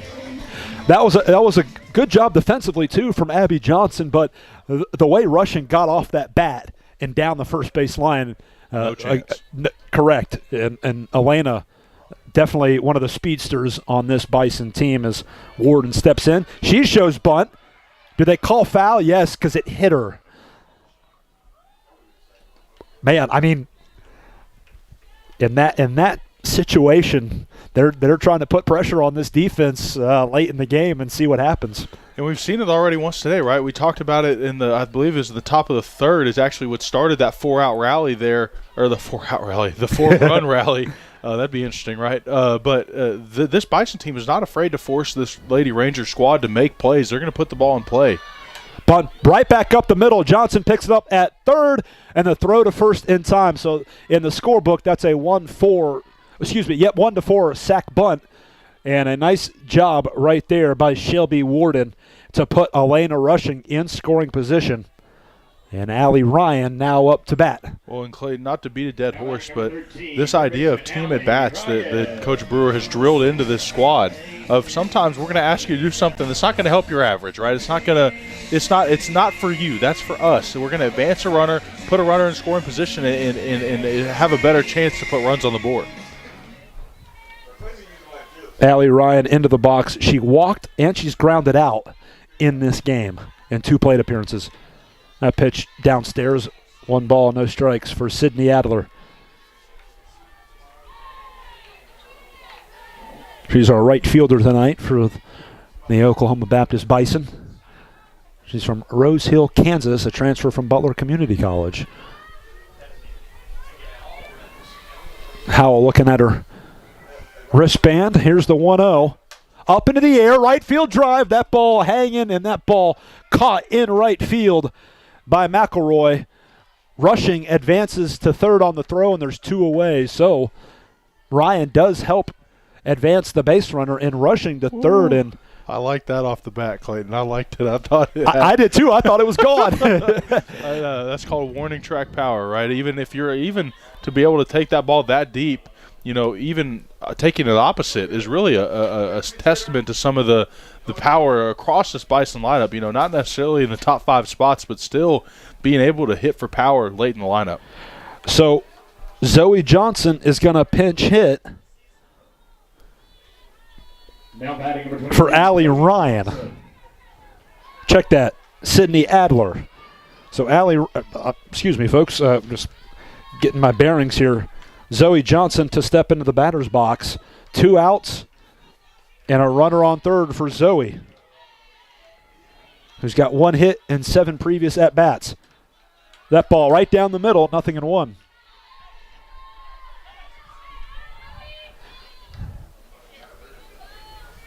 Howell gets ahead on Zoe Johnson, the sophomore from Mansfield, Texas. It's my neck of the woods down there. Rushing is on third base. The Bison nursing a 2-run lead in the bottom of the 5th. She'll line that one into right field. And it's caught on the catch. run in right field by Lindsey McElroy. A heck of a grab, a heck of a swing in a clutch situation. But the defense of the Lady Rangers comes up big as Lindsey McElroy snags that one out of midair, jumping high to get the third out. What a play from McElroy. In a big play, really no blood across with a runner on third. You need to make that play. And sure enough, she did. We will go to the 6th inning. It's 6-4 Bison. We'll be back in just a moment.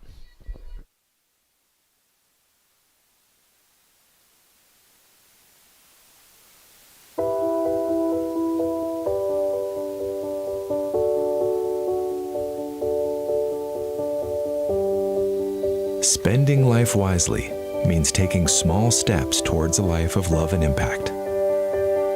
And we're here to inspire and empower you along the way. Spend life wisely. First United Bank.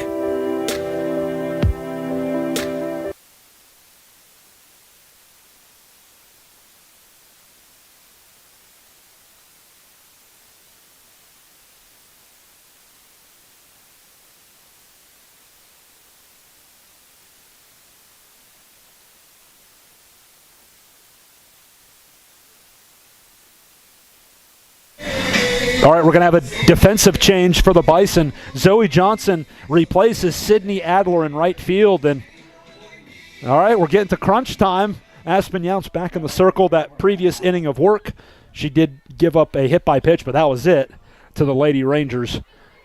Now Hannah Howell, our pitcher currently.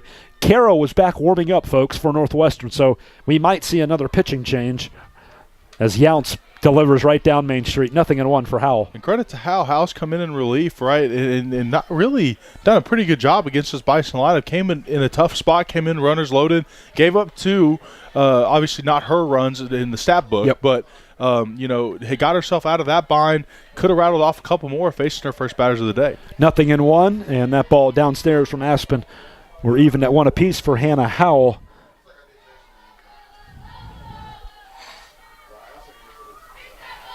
He struck out looking today, also walked. There's the 1-0.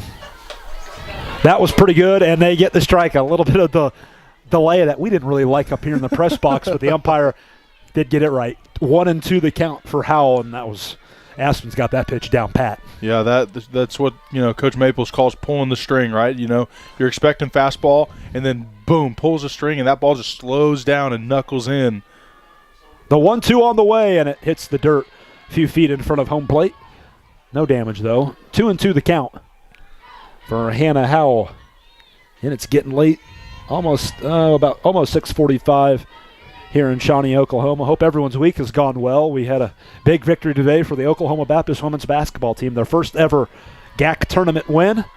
And they're going to see the top-seeded SNU Crimson Storm tomorrow as we get a hard liner right by the Bison dugout, but it hits the net. Well, Southern Nazarenes had a heck of a year as far as basketball is concerned on the men's and women's side, right? Maybe a little bit of a letdown in the tournament on the men's side, but you would imagine still getting an at-large bid. Hopefully, from a regional perspective, we've seen the Great American Conference lose what most people feel, wasn't fair to them. So there is precedent maybe for that, but you obviously hope for the best for them. 2-2 pitch is foul tip just at the last moment for Howell. That was almost a strikeout for Aspen, who's got one to her credit so far in an inning of work. 2-2 the count for Howell.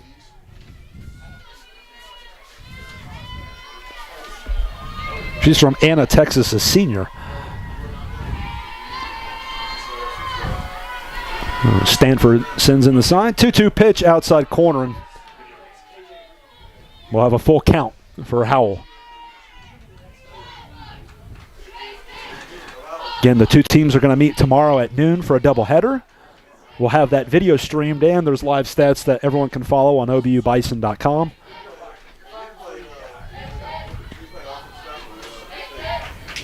Younts taking their time. Here's the 3-2 on the way. Hard ball, left field drive. That ball hanging. That ball will tail foul. Man, we've seen 3 hard hit balls go in that direction, folks, from Madeline Pack as well as Mackenzie Adams. Those were home runs. That one, though, from Howell, a foul ball.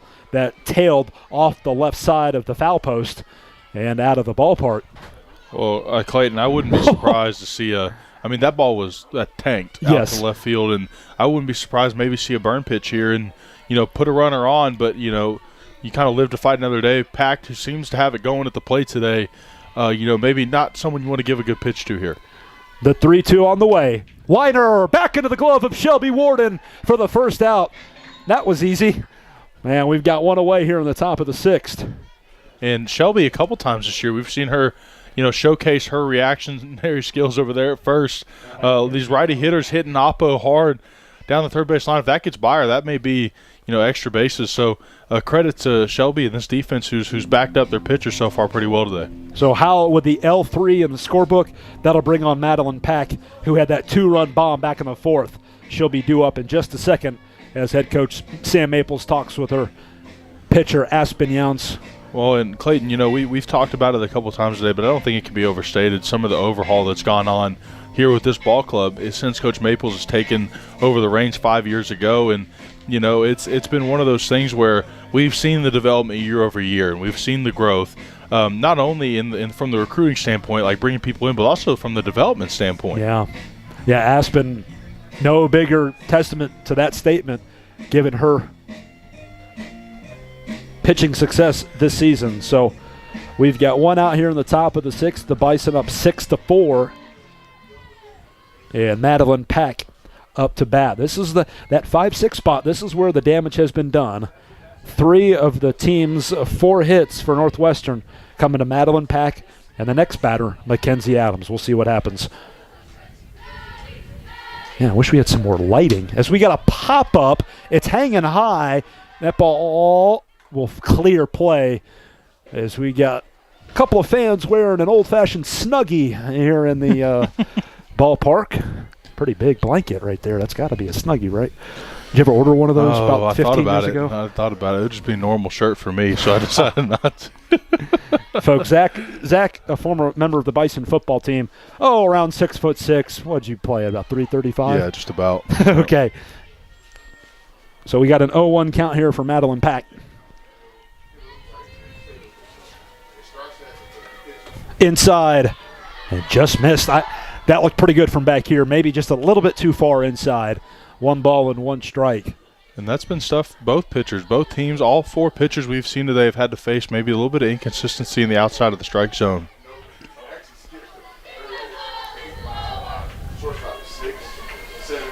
Here's the 1-1. Swing and a miss right down Main Street from Aspen. And we've got a 1-2 count for Madeline Pack.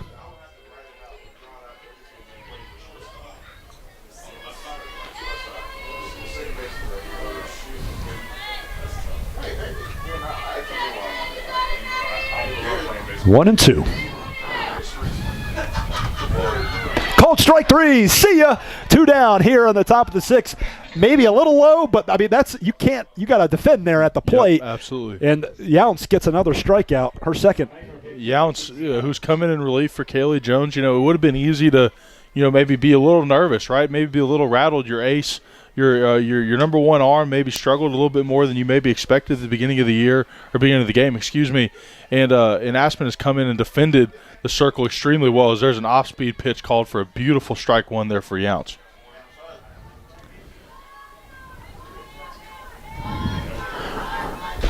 Well, Younts came in the 5th inning, so she is actually going to be in line for the win if the Bison.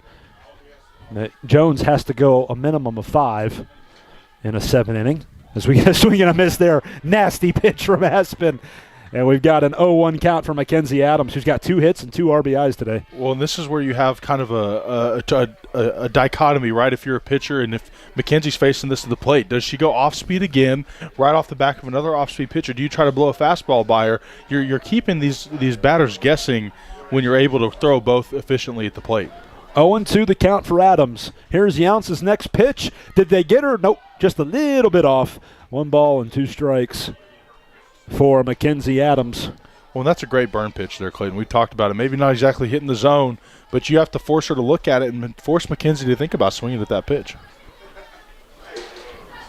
Both Bison pitchers, Kaylee Jones and Aspen Younts, doing a good job moving that ball around the plate this game. Here's the 1-2. Foul ball right side and off of the net.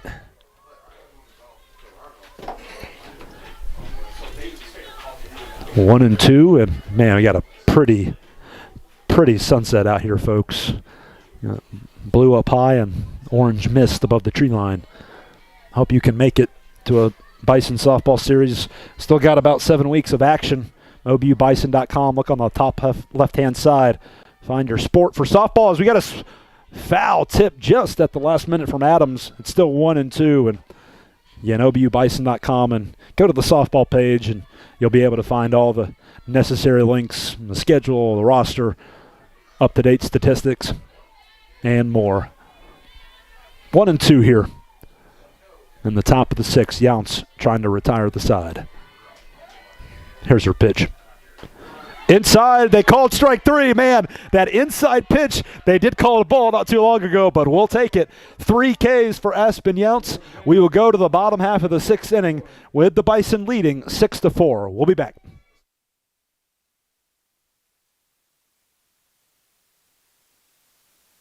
I'm Noble McIntyre, and I'm a trial lawyer. But that was not my original plan. I went to Oklahoma Baptist University, and law school wasn't even on my radar. And then, one day it was. Why? Sometimes those with more power than others abuse that power. Instead of doing the right thing because it's the right thing, they do the wrong thing because it's profitable. An innocent victim is victimized again. They feel helpless and voiceless against the multi-billion-dollar insurance company. I saw it happen. I watched a family member suffer as the system left them feeling helpless and voiceless. I am not helpless, and I do have a voice. And for my clients, when the fight comes, the insurance company pulling strings in the shadows doesn't face a powerless victim. They face me. For way too long, insurance companies and major corporations have pushed around hardworking Oklahomans. McIntyre Law pushes back. If you need someone that tries cases and doesn't just settle, call McIntyre Law for a meeting at no cost to you. We are McIntyre Law, and we will fight. Center fielder number 4. Reagan Ford, Emily Adler, and Haley Stanford up to bat for the Oklahoma Baptist Bison. Clayton Kaufman and Zach Frazier with you. Nearing the 7 o'clock hour. It's getting late.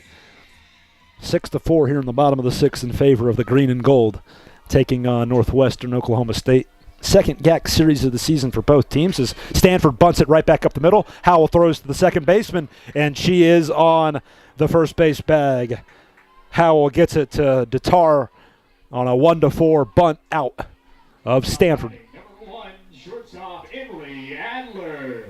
That was Reagan Ford, excuse me, folks. Stanford coming up next after Emily Adler, the shortstop. She's 1 for 2 today. She scored her 1. She's walked, and she does have a ground out. 500 slugging mark for Emily Adler this season. That pitch along the outside corner, strike 1 on that pitch from Howell, who's got up to 47 pitches now. She's allowed 2 hits, no runs, and she has 1 strikeout and 1 walk.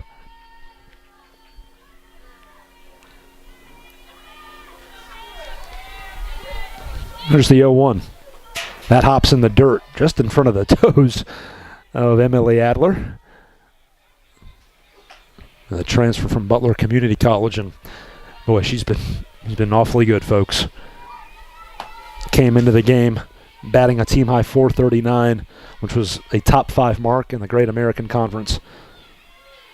He's got 26 hits this season, which goes without saying, best on the Bison. There's the 1-1. Up into the air, hanging foul, left side.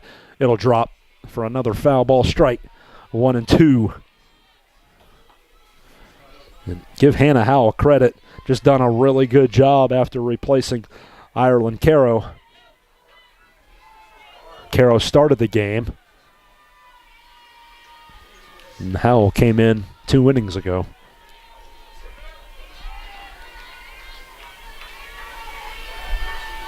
And time called by Howell, the pitcher. We'll take it with her. Slight break in the action here in the bottom of the 6th. 1 out. OBU nursing a 6-4 lead. It's been like that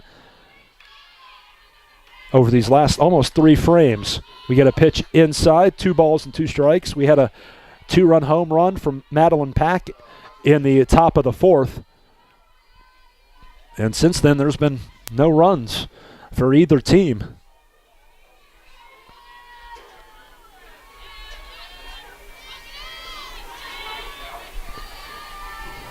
Howell's 2-2 on the way, outside and low. Full count for Adler, who's already been walked prior.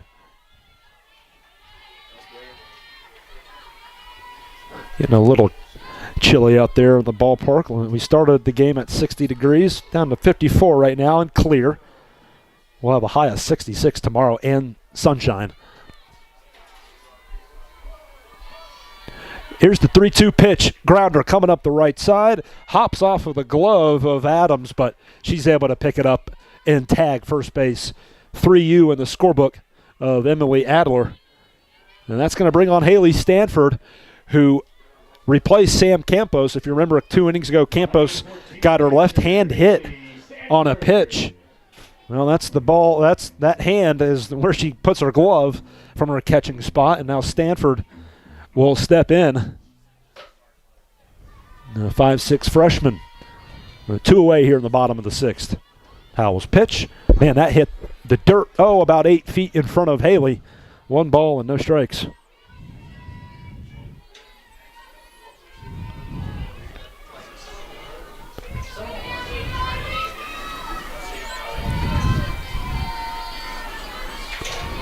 Howell spinning that ball in her right hand, coming back with a 1-0 delivery to Stanford.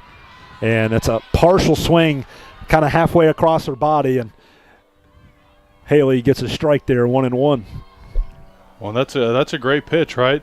Anytime you can get the hitter to think about coming around, you always have the chance you're not going to be able to stop their bat in enough time, and that's exactly what happened to Haley. 1-1, 2 away here in the bottom half of the 6th inning. There's the next pitch to Stanford, grounded back up the middle. The shortstop, Oakley's going to pick it up, and she'll make the throw to first baseman Mackenzie Adams for a 3-up, 3-down inning. All right, last chance for Northwestern. They're down 6-4. Aspen Younce and the OBU defense will be back up in just a moment.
Back here for the top of the 7th.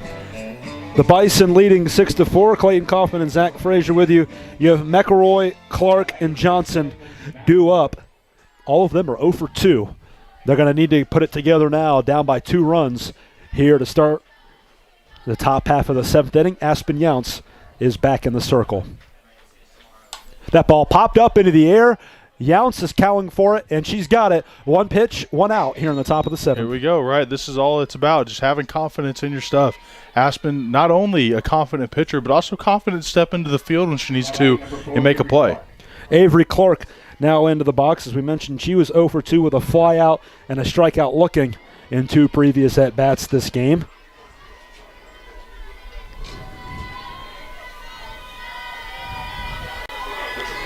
Younce readies. The pitch to Stanford on the way. Down the middle for a strike. Nicely done from Aspen. 0-1. And Aspen's at her best when she's working ahead in the count, right? You just saw the fastball. Wouldn't be surprised, to see her go drop ball or change up here. Maybe even a knuckle. Force that ball to kind of change up speeds and drop into the bottom of the zone. 0-1 as Younce makes the next pitch. Just a little bit. Oh, they called it a strike. Okay, I thought it was a little off the plate, but a good job by Stanford bringing it back into the middle. Exactly. She framed it. A great job of framing it. Caught it a little bit on the outside. Brought that. All you need is a blink at the right time, Clayton. You can get almost any pitch called a strike. Great job by Haley Stanford. Here's the 0-2. Called strike 3 on the outside corner. And a strikeout there for Aspen. 2 away. Well, and Haley knew it. As soon as that ball hit the outside of the corner, she got up and took the ball around because she knew. Great pitch there by Aspen, and this is exactly what you want to see from one of your key arms if you're Coach Maples. 2 away. Now up to bat is Abby Johnson, the third baseman. We're going to let Zach take over play-by-play. We're going to head down to the field, folks. Well, maybe we'll wait. Let's not jinx the darn thing yet, just quite yet. Called strike. Man, 4 straight strikes thrown by Aspen Younce. She's up to 4 Ks in this game, and she hasn't allowed a hit, given up a walk, and more importantly, no runs across the board. That's the key. That's the key number, right? All the other stuff is arbitrary. It just looks good on a stat sheet. If you're keeping runs from crossing the plate, that's all you need from the person in the circle. Pitch on the outside corner. Man, they've been I think Northwestern has something to complain about right now because it is what it is. It's a bad call, Clayton. That's all it is, man. That's now 3 pitches in these last 2 at-bats that look like they're close, maybe off the plate. But credit to Aspen and Coach Maples, right there. They're throwing the ball there on purpose. If they can get calls not putting the ball in a dangerous position, that's exactly what you want to do. Here's the 0-2 pitch on the way. Swing and a miss. And for Sam Maples, her 100th career victory as the Bison win 6-4 in the series opener against Northwestern. A 2-run win. And, Zach, this was a very good job by Aspen Younce in the defense after some toughness middle innings. Absolutely. That's all it needs, man. Grit is one of the key characteristics of this Bison lineup. As Clayton's going to head down, we'll have the stat sheet wrap up in the meantime. We'll conclude our program with a couple of interviews, one with Addie Reese, the senior second baseman, key plays in the field and at the plate. We'll talk with Addie, and then also Coach Maples on the back of what is her 100th career win here on Bison Hill, and no shortage of a great turnaround from her, Coach Maples, and her staff here on Bison Hill. We'll take a quick break, come back, give you the roundup for the game here on Friday night, and we will continue our coverage here on the Bison Sports Network here shortly.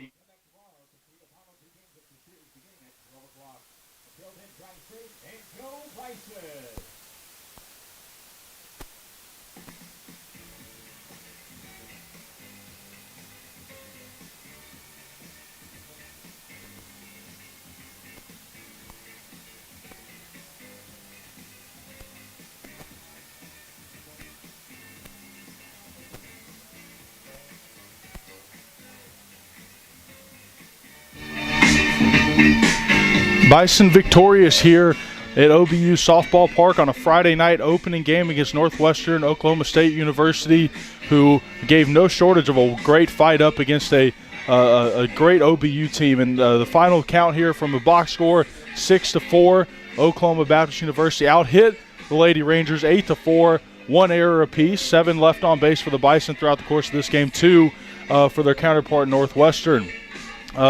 7 innings pitched complete for the Bison were started by Kaylee Jones, came around and finished up by Aspen Younce, who will get the win tonight for the Bison. As we mentioned, Coach Sam Maples, 100th win for her. Congratulations to Coach Maples, who is quickly becoming one of the most touted and most respected coaches here, not only in the Great American Conference, but in the region as well.